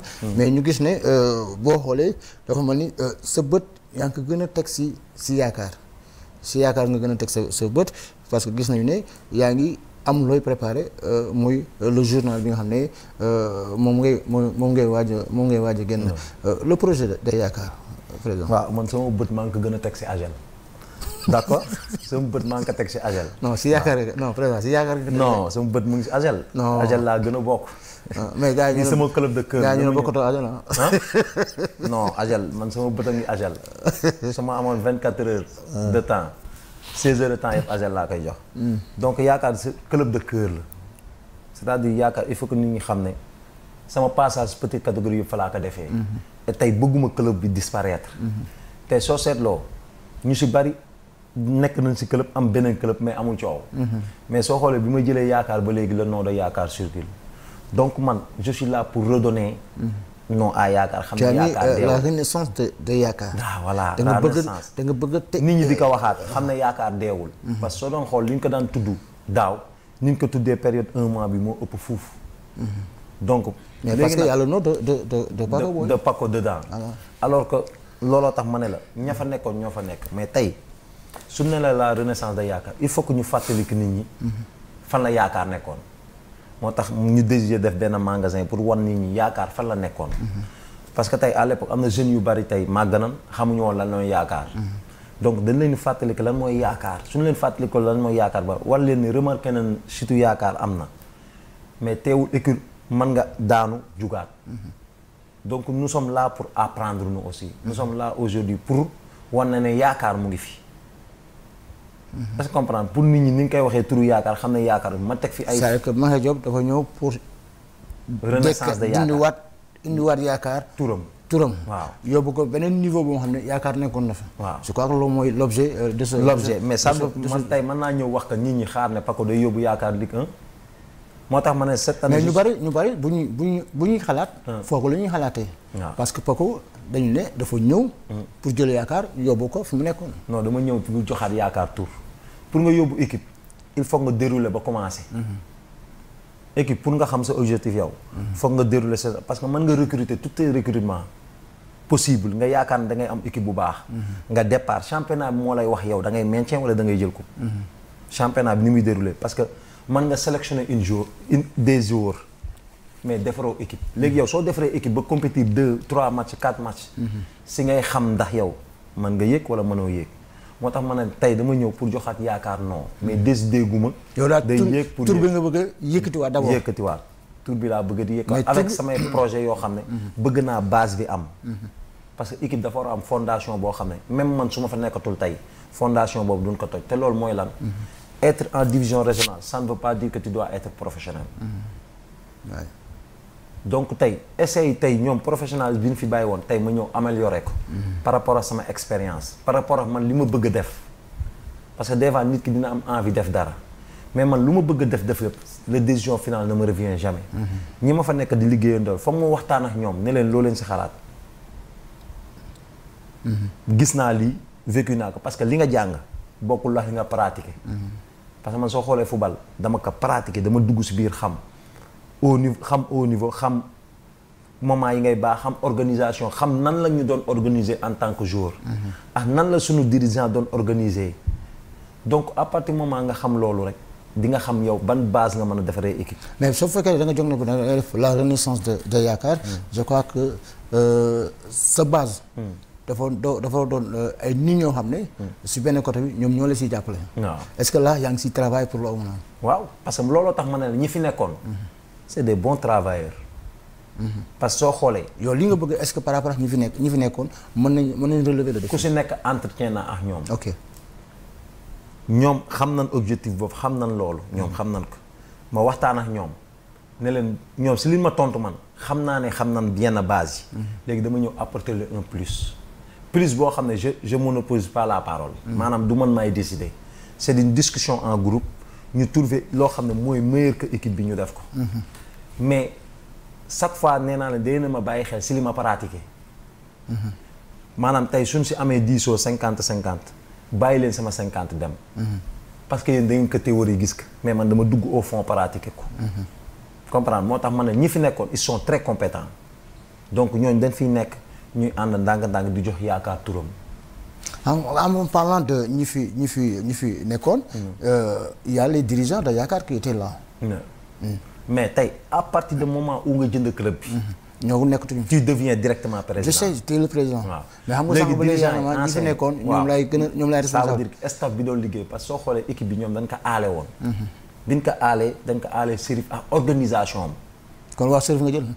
waaw Chérif parce que yow ñoo fi nekk def liggéey bu baax. waaw kër Chérif nga jël. waaw ok da nga waa kër Chérif ñoo fa nekk. waaw kër Chérif nga jël. c'est une continuité. voilà ça veut dire comme il faut que nit ñi comprendre. c'est l'académie de Chérif moom laa mën a expliquer ne. tu travailles en collaboration avec ñi nga xam ne mooy l'académie de Chérif. waaw on travaille en collaboration. te ni ñuy travaille en collaboration Chérif il est conscient de ce que li may wax. xam na bu baax li may wax. c'est-à-dire. fii c'est un peu difficile. ah bien sûr. fii des fois peut-être Chérif mën na ma ko bañ a wax mais il reçoit beaucoup d'appels. Chérif fait attention. Chérif parce que xam naa nit ñi c'est le ménager général. parce que man dama ko oo wéet ak moom fu kenn nekkul. ok c'est pas dama ñëw jël académie Chérif non. dañoo indi yaakaar moom muy liggéeykat ma jëlaat ko tegaat ko ménager général du club. avec Michel Babacar Diouf. ok ma teg leen fa.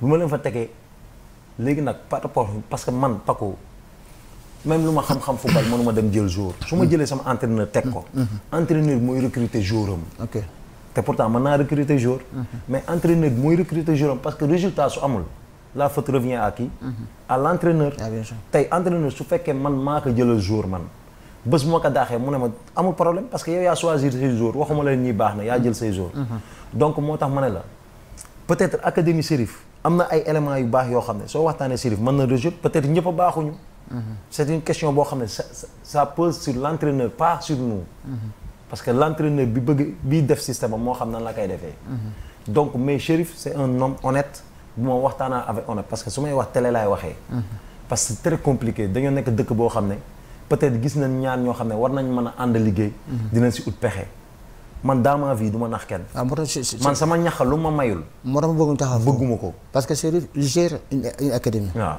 yow da nga jënd yaakaar waaw léegi yow Chérif les gens la question qui ñu posé mooy l'académie de Chérif dafay ñëw dugg si biir yaakaar wala à part la yaakaar à part man j'avais une académie man aussi j'ai une académie je sais mais mes meilleurs de mon académie et le meilleur de académie de Chérif mën na retrouver wu yaakaar ok waaw mais académie dañuy continuer fonctionner mën a continuer fonctionner loolu yëpp dina toll à un moment boo xam ne Chérif di ngeen ko invité mu toog en tant que messagère moom Michel ñu détaillé parce que man en tant que président am na yenn yoo xam ne du ma ko yaakaar parce que comme li may wax équipe bi su ma ñëwee dama ne ku nekk dafa am rôle la moom am na loo xam ne rôle am la moom moo koy dévoiler xam mooy xam fonctionnement mais man xam naa ne dinañ ko au téléphone wax ko lii ak lii mais man dama bëgg ñu mooy vaar xam nga lu tax mooy vaar li may wax ak yow dama bëgg dans 10 ans nga vaar ma su ma defaree un projet bëgg naa ñu vaar ma amul problème waaw parce que man je sais que je suis honnête man xam naa ne dama honnête moo tax bëgguma ku ma vaar moo tax su may wax télé day leer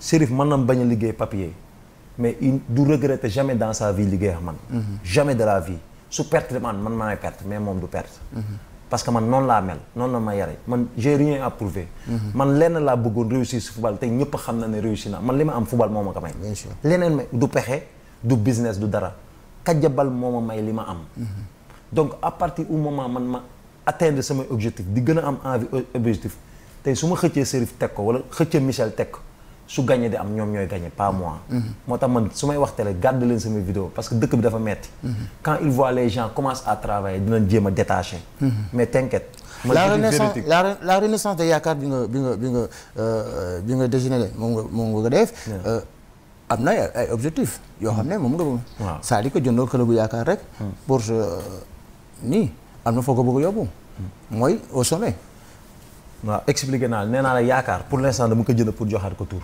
si je dois partir de sommet dans quelques années li may def ren moo ma koy wan waaw li ngay def mooy li ngay commencé mooy ak ñi may commencé di liggéeyee ñoo may wan est-ce que man am naa envie dem ou dem parce que soo xoolee à l'époque Agel mënoon na yéeg mais dama ne bu leen yéegal équipe bi ok un jour viendra di nga invité Samba Kor dina si jaaraat ci passage boobu parce que toll nañ division régionale boo xam ne Agel dafa waroon yéeg man maa leen one bu kenn yéegal équipe parce que maa si doon def sama xaalis ma ne leen équipe bu mu yéeg ñu demaat 2 ans ma ne leen équipe bu mu yéeg bi base bi demee ba solide ma ne il est temps ñu yéegal équipe bi en national 1 mais à l'époque amoon nañ soo seetloo match Agel yi amoon nañ avantage yu yéeg mais après dañuy séddee duñ yéeg parce que équipe doo tëb rek yéegal ko il faut que mu solide ba pare su ko defee su yéegee du wàcc mais équipe boo njëkkantee yéegal ko te amoo fondation bu dëgër mu ngi mel ngay tabax kër fondation bi dëgërul su yéegee day daanuwaat di nga tu es obligé nga reconstruire moo tax chaque moment Samba ko dafa naa Paco yéegalal ma ne ko déedéet des na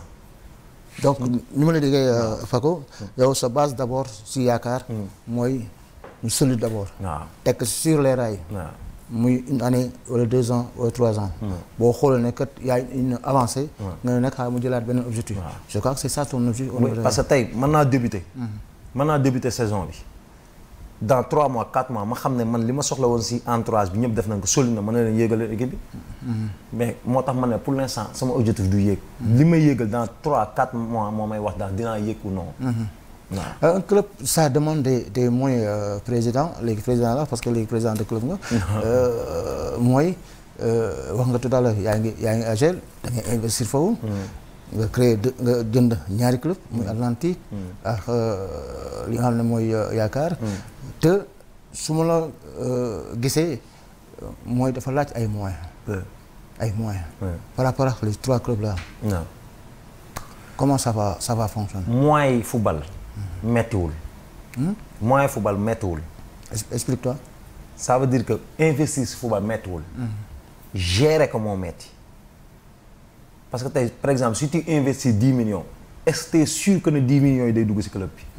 c'est ça qui est le plus important c'est ça. moo tax ñu bari dañuy yaakaar ne investir dafa métti su investir métti ça veut dire que yow soo gisee budgété club bi nga ne 10 millions la. tey nga atterrir 20 millions y a problème.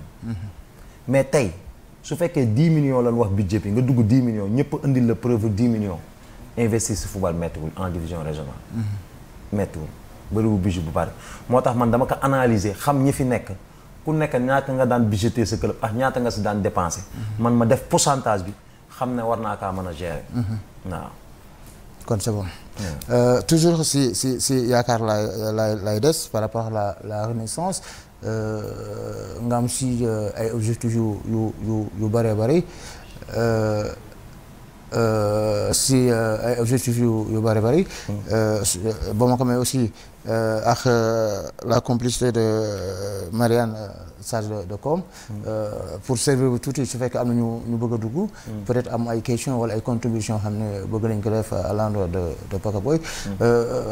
Paco yaakaar club boo xam ne Sénégal xamoon nañ ko mu nekkoon ci ay difficulté Paco jël ko bëgg am fu mu ko yóbbu ça sera pas facile. rien n'est facile c'est-à-dire man pare ma pour yóbbu ko dama pare pour jox ko tur ak yóbbu ko c'est différent. yow laa tudd nga yow man instant il faut que nit ñi tuddaat yaakaar ba pare. yaakaar gaa yi ngi koy tudd ñu ngi koy tudd. xam nga instant depuis un mois ñu ngi koy tudd comme am naa tudd ba pare. kon yaakaar gaa yi ngi koy tudd fi mu ne nii. ah mais yow war nga xam tu es dans le milieu. non man war nga xam ne Paco bi mu si duggee ba léegi yaakaar gaa yi ngi koy tudd. non man daal dégg naa daal Paco mu ngi si projet yaakaar day waaj benn journal. mooy journal bi nga yor nii. waaw magasin parce que il faut que ñu fàttali que nit ñi yaakaar fan la ne. comme li ma la ko waxee. football soo si jaaree vécu ko di nga xam lépp. parce que soo xoolee tey suñu équipe yi fi nekk yëpp amuñu hymne. wax ma ban club bi fi am hymne. te yaakaar day am hymne. da nga ko bëgg indi hymne. day am hymne. yaakaar day am way boo xam ne wayu yaakaar la. yaakaar day am chaise. day am siège. yaakaar day am bus. lépp lu équipe professionnelle di am. bëgg naa kaa def si yaakaar si fondation bi. te si fondation mooy fi mu ne nii si. championnat base bi waaw. donc c'est-à-dire que su ma la déggee si say projet avec yaakaar mën nañu jàpp ne peut-être cette année. si championnat régional bi am na ay conditions yoo xam ne dina réunir mooy comme bus bi nga wax. mooy siège bi nga yooyu. yooyu yëpp dina réunir ñu xam ne c'est une club dañuy am siège boo xam ne dañ fay xëy di fa liggéey am matériel yoo xam ne une équipe de football doit l'avoir. ça ne veut pas dire que da ngay yéeg tu dois l'avoir nit ñi comprendre système bi nan lay liggéey. ba nit ñi adhérer aussi suñ si adhérer t'as la possibilité nga yéeg mais suñ si adhérer wul t'es obligé nga desaat. defaraat ban mën say adhérer parce que comme ni ma ko souvent nit ñi dañ naan yow mi nekk Europe ni ngay xaalaatee bokkul ak réalité Sénégal si mën na nekk réalité Sénégal parce que iPhone ba nekk Europe moo nekk fii technologie ba nekk Europe moo nekk fii. donc réalité Sénégal. ak sa mentalité bi nga am Europe il peut faire ensemble à condition que ñi nga nekkal mën a dégg li ñuy wax déglu la xam ko. moo tax ma ne la base bi nga xam ne équipe da ko war a am yaakaar dina ko am muy une siège boo xam ne ay nit ñi fay liggéey dañuy xëy liggéey ci siège bi. toujours si projet bi est-ce que Paco a des partenaires yoo xam ne peut-être ils sont derrière lui yoo xam ne peut-être ñoo koy jàppale si projet bi. pour l'instant aw ma benn partenaire. durant ma sama àdduna ma am partenaire tu utilises uniquement tes propres moyens. samay propres moyens laay demee ak sama am fit sama am fit laay demee ak samay propres moyens. parce que dama gëm ne lu liggéey moo ma mën a may parce que liggéey moo may. ak projet yi nga teg yëpp. avec tes propres moyens sans partenariat sans sponsor est-ce que tu peux s'en sortir ça. sponsor dinaa ubbi samay porte pour sponsor ñëw. partenariat pour l'instant mënoo ubbi pour partenariat il faut que nga am une fondation solide avant ngay au partenariat. parce que partenariat pour mu faciliter la tâche il faut que mu fekkal dans des bonnes conditions su la fekkul dans les bonnes conditions tu es obligé ngeen lier. alors que tey yow su la fekkee dans des bonnes conditions mu ñëw. pour nga am partenariat sera très facile. parce que soo xoolee man affaire d'agent mosuma see yëngatu. parce que am na kun ko bàyyi la soo xoolee Michel man su ma gisee jour bi ñu dénk ma dama koy jox Michel Diouf. c'est celui Babacar Michel. waaw moom mooy gère affaire goro d'agent. sa goro sama goro la mais du ma ko bàyyi. il gère l'affaire d'agent mais damay suivre derrière. ok pour montrer que man aussi li ma xam si xam parce que vu que man ni may waxee yow nii tu sais que man am naa B2 licence. ok coaching loo xam ne la plupart Sénégal fii coaching amuñu ko. ok donc man j'apporte mon expérience. moo tax ma ne des fois man ne la AGEL laa féete parce que li may perte sama temps si àdduna. AGEL la ëppee que sama kër. su ma nekkee fii li may perte AGEL pertuma ko sama kër. donc moo tax ma ne la y a des trucs yoo xam ne base la il faut nga structurer base bi ba pare après ngay doog a atteindre ses objectifs. te say objectif mooy yóbbu yaakaar fu mu nekkoon. joxaat ko turam Alpha yow jàppal na joxaat ko turam la rek. non c'est présent aussi nangul sama question rek. non c'est-à-dire man bi ma. tur bi mu ngi fi. tur bi mu ngi fi mais dama apporter un pion comme si logo bi. waaw parce que soo xoolee logo yaakaar bu léegi ak mi ma ko def. da nga changé logo bi. waaw changé naa logo bi. parce que soo gisee logo bi man indi naa sama touche orange. parce que orange man daf may topp c'est la détermination. parce que couleur yaakaar c'était le vert jaune. waaw man dama indi sama touche orange parce que soo xoolee man li ma sama projet yi ma am da nga si gis. genre bateau si digg bi quoi. parce que dëkku lébu la ne. soo nee Tëngéej foog nga xalaat lébu. te man alab lébu. te soo xalaatee lébu foog nga dem géej. te géej soo fa demee foog nga gis fa gaal. moo tax ma ne leen logo bi dañ am gaal si digg bi. parce que ñun doomu Tëngéej lébu yi moo fi ëpp. te suñu signe yëpp gaal la. donc il faut que mu am logo bi foog mu am gaal. moo tax ma indi touche gaal bi. ku la jox idée boobu. man maa toog réfléchir que xalaat ko xam ne dëkkul alab lébu. man alab lébu de man naa làkki lébu. donc ça veut dire que il faut que su nee Tëngéej rek il faut que touche lébu bi feeñ fi. waaw. nga indi si gaal bi quoi. ma indi si gaal c'est normal ñun gaal la ñuy bàkkee. donc léegi ce n'est plus le vert et le jaune. c'est le vert jaune ak. vert jaune orange. orange sama touche la boo xam ne daf may topp parce que c'est la détermination et envie de travailler. tey boo indi par exemple tey soo doon indi par exemple des équipements pour yaakaar bu bees bi noonu laa ko mën a tuddee. waaw couleur dafay changé. vert jaune am orange si cat li. loolu mooy doon couleur bi. waaw donc yooyu yëpp dessiné naa. loolu si renaissance yaakaar. yooyu yëpp dessiné naa. toujours si li nga xam ne. mooy question yi par rapport à gis nañu aussi ngay rendre hommage aux anciens de yaakaar. pourquoi? parce que soo xoolee Karim Séga Diouf il a fait beaucoup fait pour yaakaar. Idrissa Gueye il a beaucoup fait pour yaakaar. Abdou Ndoye gardien il a beaucoup fait pour yaakaar moo tax ma ne la à partir où yaakaar daanu doo insister ci ay mal gestion wala dara lenn nga mën a def respect ña fa nekkoon. parce que ils ont donné corps et âme pour mu exister tey. pour yaakaar bañ a dee à partir du moment nga xam loolu yow waroo mën a def lu dul la reconnaissance. il faut être reconnaissance mooy ne ña fa nekkoon di bay seen waar.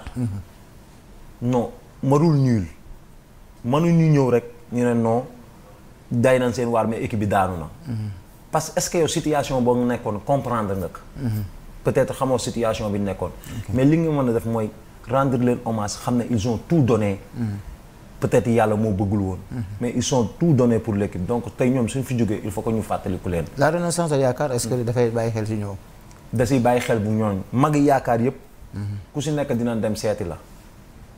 ne la yaakaar parce que li nga bëgg mënul dee sa xol. da nga koy yeewaat. moo tax il fallait que magasin bi am pour yee ñu li nekkoon seen xol. même su fekkee ne bëggoon nañ yaakaar daanoo am nañ mettit mais mbëggal ba du dañ. parce que mënoo bëgg di bañ. donc pour nga mën leen wax loolu ñoom seeni doom il faut que ñu liiraat magasin bi xam fi yaakaar jugee ak li ko daaneel. à partir du moment bi ñu xamee yaakaar fi mu jugee ak li ko daaneel boobu seen bëggal dina yeewu. te su yeewoo day faciliter la tâche. ñu ngi koy si journal bi yaakaar naa ne ñi ko jotul a lire peut-être après dañ ko relire. ñi xam yaakaar xam nañu yaakaar fi mu nekkoon. fi mu juddoo. xam nañu yaakaar fi mu nekkoon. xam nañu yaakaar aussi bu mu daanoo. situation bu mu nekkoon. ba tey nag yow nga jóg ne da ngay jóg pour def la renaissance de yaakaar. moo tax nga ne da ngay génn journal. journal bi c'est da nga koy publier wala. c'est gratuit. si plateforme yëpp am na parce que souvent sooy xool monde d'aujourd'hui dina am pas yoo xam ne mën nañ jël lire parce que dañuy rey temps mais la plupart des jeunes seen portable la ñuy utiliser donc tey livre bi mu ngi disponible ci électronique lépp ci plateforme yëpp ku dugg mën nga ko fa lire. si wàllu programme bi est-ce que c'est une question boo xam ne xam nga sama directeur général moom dafa xaw a doy waar. mais est-ce que en tant que président en tant que le nouveau président de Yaakaar léegi noonu laa lay ooyee. léegi du ma waxati Paco moom président Yaakaar laay. non dama wax Paco man Paco bee may gënal. est-ce que yaa ngi waajal ay événements pour Yaakaar. oui dinañ préparer événement et je pense que ne comme ni ma ko waxee yow ni nga ma bëggee poser question. beaucoup de gens bëgg nañ ma poser question. est-ce que comprendre pour xam donc dina am événement boo xam ne dinaa ko préparer def samay portes ouvertes. ku ñëw bëgg a poser question moo poser incha allah ma répondre. boo xam ne c'est pour. la presse pour la presse. waaw man avant la presse di ñëw. dama est-ce que prévoir nga ay événements yoo xam ne parce que je crois que lii c'est en exclusivité. pour la première fois. ñu am une édition spéciale avec Paco Boy, le nouveau président de Yaakaar. Yaakaar naa ne war nga mën a su ma la poser question war nga ma yenn programme ngay waajal. pour ñi nga xam ne. programme yi may waajal comme li ma wax club ku si nekk dafa am rôle am. tey nee naa la un jour da nga war a poser le ménagère général da nga ko war a oo fii ak adjoint Babacar Diouf ak Chérif. non loolu si beneen aspect la. si beneen aspect comme ça nga poser leen ay questions parce que programme ñoom ñoo xam ni koy dérouler. ñoom duñ ko dérouler bés bu ma ko waree jot dinaa ko jot te su ma ko jotee. dinaa leen wax sama avis avant ñu koy commencer. Concernant l'administration de Yaakaar nan la composé. je pense que le ménagère moo si mën a wax mais comme li ma la wax continuité la soo xoolee. li si changé bariwul ñi fi nekkoon ñoo fi nekk. touche de plus rek lañ indi pour accompagner. non changé na parce que y a Marianne qui est là. oui il s'occupe de la communication. donc mooy touche de plus bi si loolu. c'est un plus. et y en a d'autres. waaw y en a d'autres mais parce que bon ñoom Chérif c'est l'aspect peut-être si beneen bi la sur le plan technique yeneen la. non Chérif c'est le ménagère général avec Babacar Diouf. Babacar waaw ñoo la xam nga ñëw moom c'est l'aspect sportif. mais am na beneen aspect c'est l'aspect administratif. waaw ñoo xam ne ñoo ko gérer. waaw comme ni nga ko waxee ñoom Mariam c'est ku si nekk am nga faute am na côté finance am na côté communication comme li ma la wax base u club laa bëgg a defar mooy comme tey communication day xëy dem siège liggéey yi finance day xëy dem siège liggéey yi loolu mooy base u club su ko defee détail du am erreur du am mais siège bi fal na wala siège bi fii mu ngi résident P-Boy bi nekk fii si juuti bi waaw kon commencé nañu. non ñu ngi koy defar travaux yi quoi waaw ñu ngi si travaux yi bientôt siège bi dina disponible kenn installé gul quoi. waaw. li ma tase nag si ay minutes bareetul. bëgg naa ñu waxtaanee si beneen aspect. ñu gis un Paco Boy boo xam ne dafay yëngu au-delà de l'aspect sportif si wàllu social. gis nañu yu bare yoo xam ne yaa ngi koy jàppale askanu département bi. gis nañu aussi yeneen investissement yoo xam ne aussi def nga ko sur le plan sportif damay taxaw d'abord sur le plan social parce que gis nañu fii nga réfectionné li nga xam ne mooy préfecture police et consort di joxe ay ambulances au niveau des hôpitaux yow ay conseils ñoo xam ne ñoo la ko conseil wala c'est yow sa xalaat souvent nag ci waxtaan ak sa équipe mais dafa doonoon loo xam ne man dama koy rêvé. dama ko rêvé woon parce que comme ni ma ko waxee bi ma nekkee xale barki yàlla dama daan julli jumaa Daaru Rahman ne peut-être looloo tax yàlla may ma réussir football on sait jamais parce que man dama daan toog di ñaan ne yàlla ngir yàlla may ma réussir football nii man la koy waxee noonu laa ko waxee ngir yàlla may ma réussir football su ma réussir football dinaa jàppale doomu aadama yi. léegi man fu ma dem si àdduna dama naan non man lii. soo moytuwul lii yàlla moo tax ma réussir ci football ak sama gëm-gëm. donc à chaque fois moo boobu ça me revient donc à partir de moment yow boo ko defee sa xel rek t'as plus droit à l'erreur. moo tax souvent da ngay def social yu bari. comprendre moo tax parce que souvent man des fois mën na difficile doo def social mais man moo boobu su revenir rek dama naan non parce que yow peut-être demain nga jógee fii. après looy wax yàlla. man noonu laay réfléchir barki yàlla noonu laay xalaatee. des fois doo mën a def lépp. mais des fois nit dina ñëw laaj ma sax mu ne ko noo bañ parce que moment bi may toll non yoruma mais du ma nekk journée boobu xamal ne sama journée dee na du ma nekk parce que dama naan non parce que buy fàtte la nga waxante woon ak yàlla man noonu laay réfléchir donc moo tax soo xool en plus man je suis dans le milieu sport man nañu tey ne Rufisque lan wax ñuy manqué yenn yi parce que ku nekk su defee si booram rek je pense que c'est Rufisque kiy gaañ parce que souvent souvent il faut nga def ni bu ñeneen ñi def yow léegi defal su ñeneen ñi defee kii gagne. C'est la population. On a vu que sur le plan sportif comme stade Ngalandou Diouf am na moment boo xam ne amoon na ay difficultés surtout si li xam ne mooy wàllu gazon bi. si wàllu projecteurs yi. ñu ngi nga indi si sa contribution. Tu le faisais simplement pour la population wala da nga sentir ne c'était une obligation. Naturellement dama toog di seetaan télé man mënuma gis. ok tu te rappelles il y a 2 ans mënoo gis. man dama naan football bi nekk projecteur maniation del quoi. waaw ma ne c'est pas normal ma commandé ay projecteurs dernière génération la. ma dem commandé ko ça m'a coûté de l'argent mais du ma wax prix bi. barke yàlla ma jënd ko exporté ko mu ñëw ma toog ñu installé ko sama kanam. parce que soo xoolee période boobu soo xoolee presque une semaine stade laa daan fanaan ay 3 heures du matin lan fanaan quitté parce que dama bëggoon ñu installé ko sama kanam may gis. parce que man je tenais que à stade bi leer. te tey projecteurs yi man jënd naa si garder naa ko de. parce que nit il faut que nga am looy anticiper dans la vie. parce que tey ataan na am conscience yoo xam nga ne stade Ngalandou Diouf bientôt mu yàqu. moo tax nit ñi dañ ko war a waajal duñ xaar ba bés ba stade Ngalandou Diouf 5 ans 6 ans day yàqu. donc waruñu xaar ba jour boobu mu yàqu ñu jóg. est-ce que amoo si projet pour stade bi. non man stade man je suis pas maire aw ma si projet mais il faut que. yow doo maire ba pare indi ay projecteurs yi dama gis ne moo ñu manqué woon ma def ko. mais gazon baa ngi yàqu. mais nit ñi ñoo war a sentir ne mu ngi yàqu see.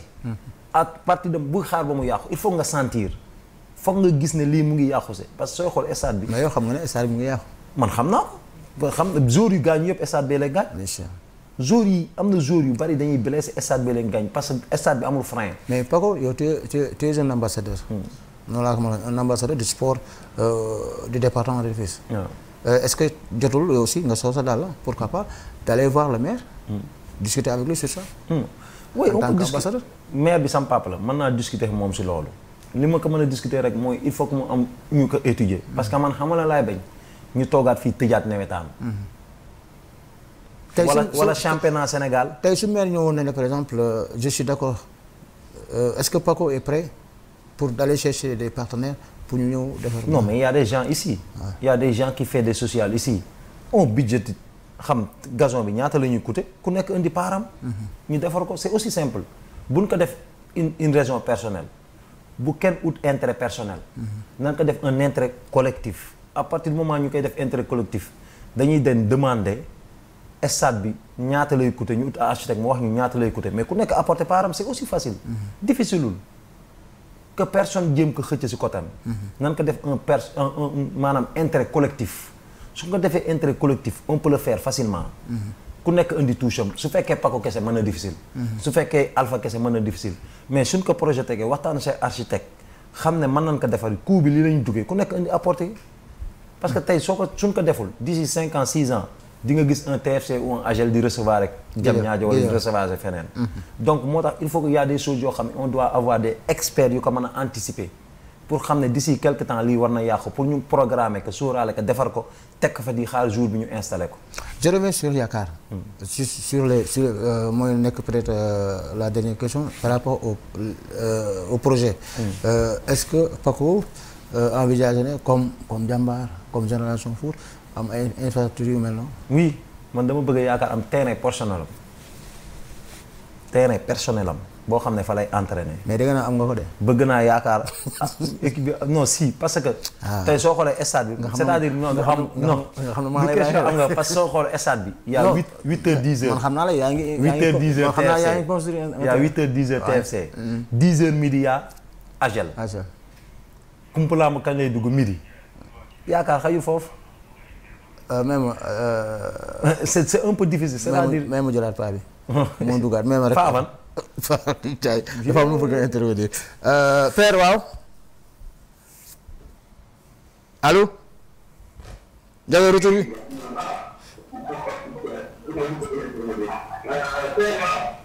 allo oui. da ngeen toll ci point bu am importance mu bëggoon ci wax. ati allez-y. mooy bijou boo xam ne bii ñëpp a ko bokk muy stade bi. xam nga pour refaire un bijou il faut des estimations. Moi qui vous parle, j'ai pas uniquement des diplômes du sport. Je suis génie civil, diplômé d'État. Moom ni ñu ko waxee te pourtant il n'est pas du métier.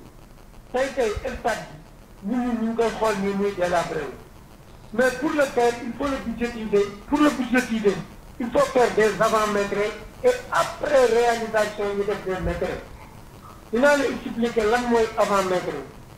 Avant-maîtrise c'est l'estimation des infrastructures avant la réalisation léegi nag boo estimer nga ne stade bi natt nga peinture natt nga maçonnerie natt nga sous-sol natt nga carrelage xool nga serrurerie bi xool nga bunt yi xool nga charpente couverture la charpente est en fer la couverture est en tôle bac autoportant tôle boo xam ne bi dafa ànd ak tuuti ali mooy tax du gaaw a détérioré mais moment bi mu nekk nii c'est à une détérioration très avancée. loolu pour nga estimer que il faut des techniciens pourtant bu fubal tëjoon man damay nekk technicien boobu parce que jëlee appris jëlee diplôme d'état tey moi je peux faire l'estimation de tout le stade muy mur de clôture muy tribune bi mooy lu yàqu ci vestiaire yi nan la ñuy def les salles d'eau nan la ñuy def le gazon je peux mettre le gazon et faire les estimations que ce soit en gazon de terrain ou en synthétique bu boobaa nag loolu dañ koy def nga ne lii la à peu près mais nag yemul foofu suñ ko liggéeyee ba mu yegg dañuy ñëw mesurawaat que ñu seet ñun la ñu waxoon sa départ ba jël li ko digle woon est-ce que def nañu ko suñ ko defee on prend des experts ñu ñëw 1 2 3 avec contradiction kii ñëw ne lii la coûté keneen ñëw ne lii la coûté ñu xam ne ñun lii la coûté ñu kon liñ ko budgété woon kon def nañ ko ci stade bi moo tax stade bi revenu à l'heure yooyu c'est technicité de haut niveau man loolu laa doon liggéey stade bi ba moom mooy li mu wax loolu stade bi ñëpp ko bokk dañ koy dañu indi ay experts yu dox mètre par mètre pour mise de clôture bi ñaata mètre de haut la ñaata mètre linéaire la ñu wër stade est-ce que ci hauteur bi dafa war a def est-ce que assurer sécurité bi est-ce que ñi nekk ci biir bi ils sont en sécurité est-ce que nit ñi ñu ngi utiliser am na kubal bu ñu dem loolu nag c'est des estimations. J'ai géré le stade Iba Mar pendant 7 ans 8 ans pour ne pas être long. dama doon déggal ci li mu wax loolu. dëgg la. nit bu yoree dara di ko gérer day am technicité yore ko. stade bi ñu ngi doon déggal mu normal net set lépp baax mais tey bu ñu koy koy di seetaan match lay daal mais benn bi taw bu tawee ñëpp doxul mais loolu il faut mais est-ce que benn nit da koy def defal ko bi nga ci ñëw rafet loolu pass Papa a injecté de l'argent Babacar Ndiaye a fait des actions mais man li ko joxoon moom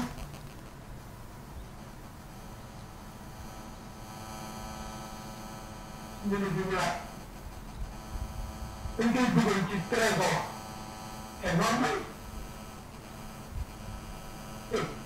xaalis boobu yëpp ñooy dugg ci biir stade bi yaa doon tàmm le manager général bu DSR ñoom laa doon àndal di liggéey jusqu'au matin 7 heures du matin jusqu'à 19 heures moo tax stade bi revenu yooyu un peu à l'heure mais continuité la war a def loolu warul jeex loolu dafa war a nekk une éternité ñuy dem di dem ba génération yi ñi nga xam ne jigéen sax dañ war a nekk ñoom stade bi muy flambé à l'heure. Merci beaucoup. Voilà, merci Père Aliou Ndiaye donc si phase bi ñu nekkoon par rapport ak stade bi donc loolu indi contribution rek pour que vraiment gars yi mooy sama portable nag je crois que du ma leen mën a jël parce que gars yaa ngi insister xam naa dañoo bëgg a participer si émission bi mais su ngeen mën a jaay si serveur bi yaakaar naa ne fa lay gënee président ñu woon si li nga xam ne mooy wàllu infrastructure yi voilà donc ñu woon si investir yi donc sama réalisateur mu wax sax temps bi mën na sëy yaakaar naa ne wax nga ko léegi am na chaise am na leneen ak leneen yaakaar sax am na terrain boo xam ne mu ngi si amagul terrain mu ngi si voie bi dina ami ji terrain non mu ngi si voie bi yaakaar am na terrain boo xam ne le président Paco mu ngi def Paco fi may jeexal yow la dernière question tu es un porteur de voix ñu nekk si li nga xam ne mooy wàllu nawetaan nga jaar si nawetaan boo joué si benn ASC tey ñu gis ne ñu ngi ci dernier virage bi muy les demi-finales ak les finales tey en tant que porte-voix ban message ngay lancé parce que moment bi ñu ci toll rek xam nga li ci tegu mooy wàllu violence bi ban message ngay lancé par rapport à ça. waaw message bi ma leen lancé mooy pour l'instant amaguñu ngan di problème yooyu. yàlla na yàlla def ñu continuer que parce que ñu ngi dugg ci phase yi gën a important muy demi-finale yi. donc il faut que ñu xam ne déjà soo qualifié demi-finale rek. mais tey si ngoon mi toon na de. tey si ngoon. yooyu Guy Salaan Jokko. yii mi toon. histoire amoon na. xam naa bu keneen ke ñëw moom histoire dina am. waaw c'est un peu difficile. c'est-à-dire comme ni ma ko wax yaa ngi gis yeneen dëkk comme ay Yoff ñoom ñëpp aj nañ seen nawetaan. te nawetaan dañ ko defoon ngir. kaf foo axree moo tax te football foog mu am ko perte. il faut que nag nit ñi accepter défaite foog mu am.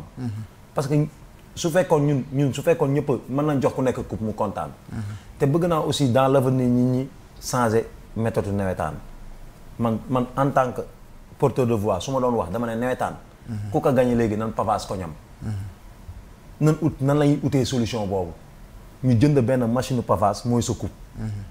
ñu jox la ko nga yóbbu ko sa koñ sol si ay ciment defar pavage. pavage sa koñ ça veut dire que nawetaan affaire de koñ la moo tax nit ñi di si rayante mais à partir au moment où ñu mën a développer nawetaan il faut qu'on développe le nawetaan. ni ñu koy développer mooy solution c'est une de ces solutions tey ñu teg par exemple mën nan ma ko parrainer suñ ma parrainer final bi ñu ne Paco looy joxe mën na leen man joxe ma dara. machine u pavage laay joxe. yow yaay parrainer final départemental. léegi machine u pavage laay joxe. kon yow loo ngay joxe final non man damay jox choix parce que du man maa koy wax ñoom waa ONCAV ñoo koy décider. mais à un moment où ñu ne équipe bi gagné. parrain bi leneen la soxla si yow jëndal ñu machine u pavage mooy sa parrainage. équipe bi gagné jël ne dëkk quartier bi am na ndam ba fi machine u pavage ñëw na. à partir de moment nga dugg sa pavage di nga pavage koñ d'ici 10 ans tëngee yëpp ñu pavage ko. comme ni ko waa Jokkul waaw comme ni ko waa Jokkul defee waa Thiawlène di ko defee ñeneen di ko def. donc man pour man nawetaan dafa war a boole. parce que yow imagine nawetaan su jotee ambiance bi ni muy amee nit ñi ni ñuy waxtaanee dañ si war a dindi violence. te loolu pour mu am foog ñu wax ak jeunesse bi parce que du ñëpp a conscient. c'est vrai ay détails yu ndaw si la ko nit ñi di yaaxee. mais man du ma jug di si lancer. man dinaa nekk équipe des fois ñu gagné ma mer mais damay ñibbi man maa gën a bañ defet man carte sax samay doom duñ ma gagné carte noonu lañ koy wax lido. duñ ma gagné mais damay xam ne à la fin défaite la da nga koy acheter avec honneur nga dem sa yoon.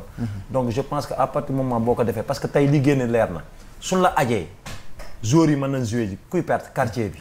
donc il faut éviter violence. acca journal bi kañ la génn. journal bi tey la génne. tey la génne donc. ku si bëgg am na fa lay jaar ku si bëgg am. ci contact numéro bi mu ngi fi. ñoom Chérif soo leen contact dañu ko jox ou bien nga dem si plateforme yëpp ñu ngi fa. disponible na en électronique mën nga ko lire si sa téléphone. parce que si monde boobu lañ toll période boobu toll. sinon après dinañ ko distribuer nit ñi lire ko. juste pour rappeler bu histoire de Yaakaar. la renaissance de Yaakaar. waaw la avec renaissance le nouveau de président Mahi Diop. Paco Boy. acca président ma bàyyi la nga tàggoo. yaakaar naa ne on a discuté largement si différents points yi. est-ce que tu es satisfait par rapport à l'entretien bi nga xam ne def nañ ko. oui je suis très content tey mbégte la aussi ma ñëw jàkkaarloo yow. sportif na ma ne ñi nga xam ne comme ni ma koy waxee sport dafa yaatu à telle sorte ku nekk da ngay apporter sa côté. tey yéen ñun mënuñu dem sans yéen. yéen mënoo leen dem sans ñun. donc je lay remercier bu baax di remercier waa kër gi Galassi ñun ñëpp xam nañ ne apport bi ñuy apport man bi ma daan suivre Yaakaar division régionale fa laa koy xoolee. Galassi donc ñëpp xam nañ ne li muy apporter département bi li muy apporter sport bi. moo tax man fa laa ko daan koj di ko seetaanee même su ma nekkee à l'extérieur heure bi su jotee su ma fa demee damay seetaan division régionale. donc di leen remercier ci invitation di remercier sama coéquipier yi ma nekkal fii yëpp ñi ma ànd di bokk di liggéey. fàttewu ma samay jabar samay doom samay yaay sama papa samay rakk ñoom ñëpp di leen remercier xam ne kontaan naa di teewaat fii te incha allah bés bu ko yàlla tuddee dinaa fi ñëwaat. dans 5 ans Yaakaar bés bu Yaakaar amee tur ba pare instant yii nu ko utal tur ba pare. donc président merci. merci. ñu am contenté si turu le président directeur général Assane Sarr. si ki am na mooy le directeur général Pape Mar. vraiment ñu ngi am mbégte dalal la parce que vraiment yàgg naa si daw que vraiment pour invitation même comme ni ko waxee la yàlla mu ngi koy soog a dogal mu nekk mbégte bu ñu neex. parce que je crois que on a parlé de ta carrière. On a parlé de ton projet bi nga xam ne mooy yaakaar.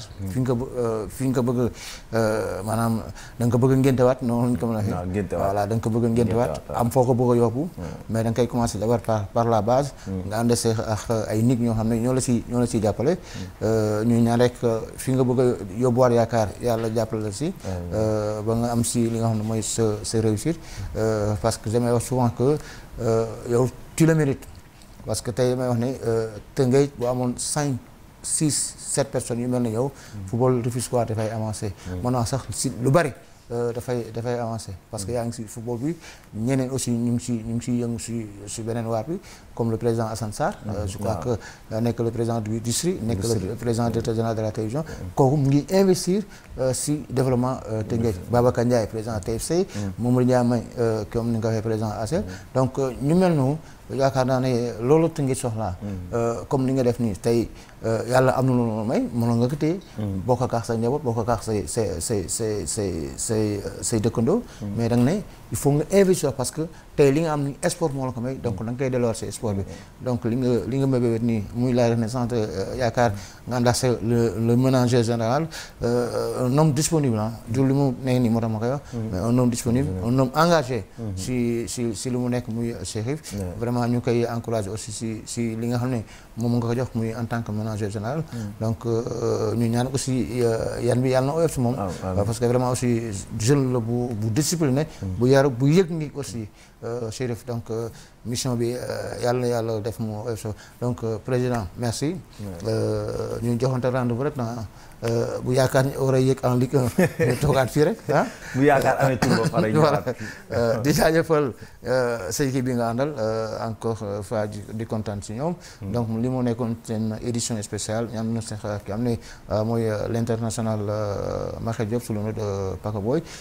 remercier aussi les téléspectateurs vraiment Mohamed li sax mu ngi woote mais Mohamed maa ngi siy jégalu temps bi waaw Saliou moom je le connais Saliou waaw moom aussi waaw je le connais gis naa que liggéey bi mu am si wàllu TikTok bi voilà mu si def liggéey bu am solo donc daal ñu bokk métier mi sur le plan sportif donc ñu la si encouragé aussi vraiment yaa ngi si yoon bu baax donc Mohamed li maa ngi lay jaajëfal bu baax jaajëfal aussi képp koo xam ne aussi jéemoon nga dugg si édition bi mais temps bi moo ñu ko mayul di jaajëfal aussi suñu papa Aliou Ndiaye vraiment aussi ñu defal la ko surprise muy di contribution bu am solo donc li moo nekkoon seen édition spéciale ñu leen jox rendez-vous inchallah si yeneen numéro sur la télévision Galaxy TV Sénégal merci.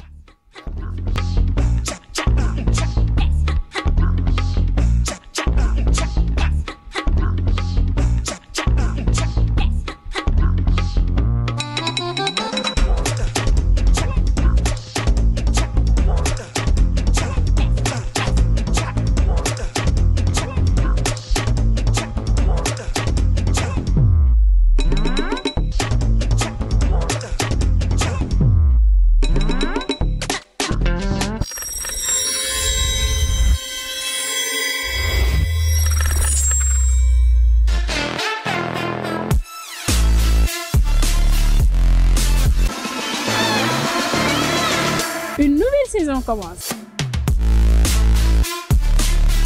3, 2, 1. Top, c'est parti. Bandé Jeune revient à ses origines. Épreuve, sensation forte et surprise garantie. Fille du jardin public wala fille du plage. Bandé Jeune saison 2 sur la Galaxy TV Sénégal et ses plateformes.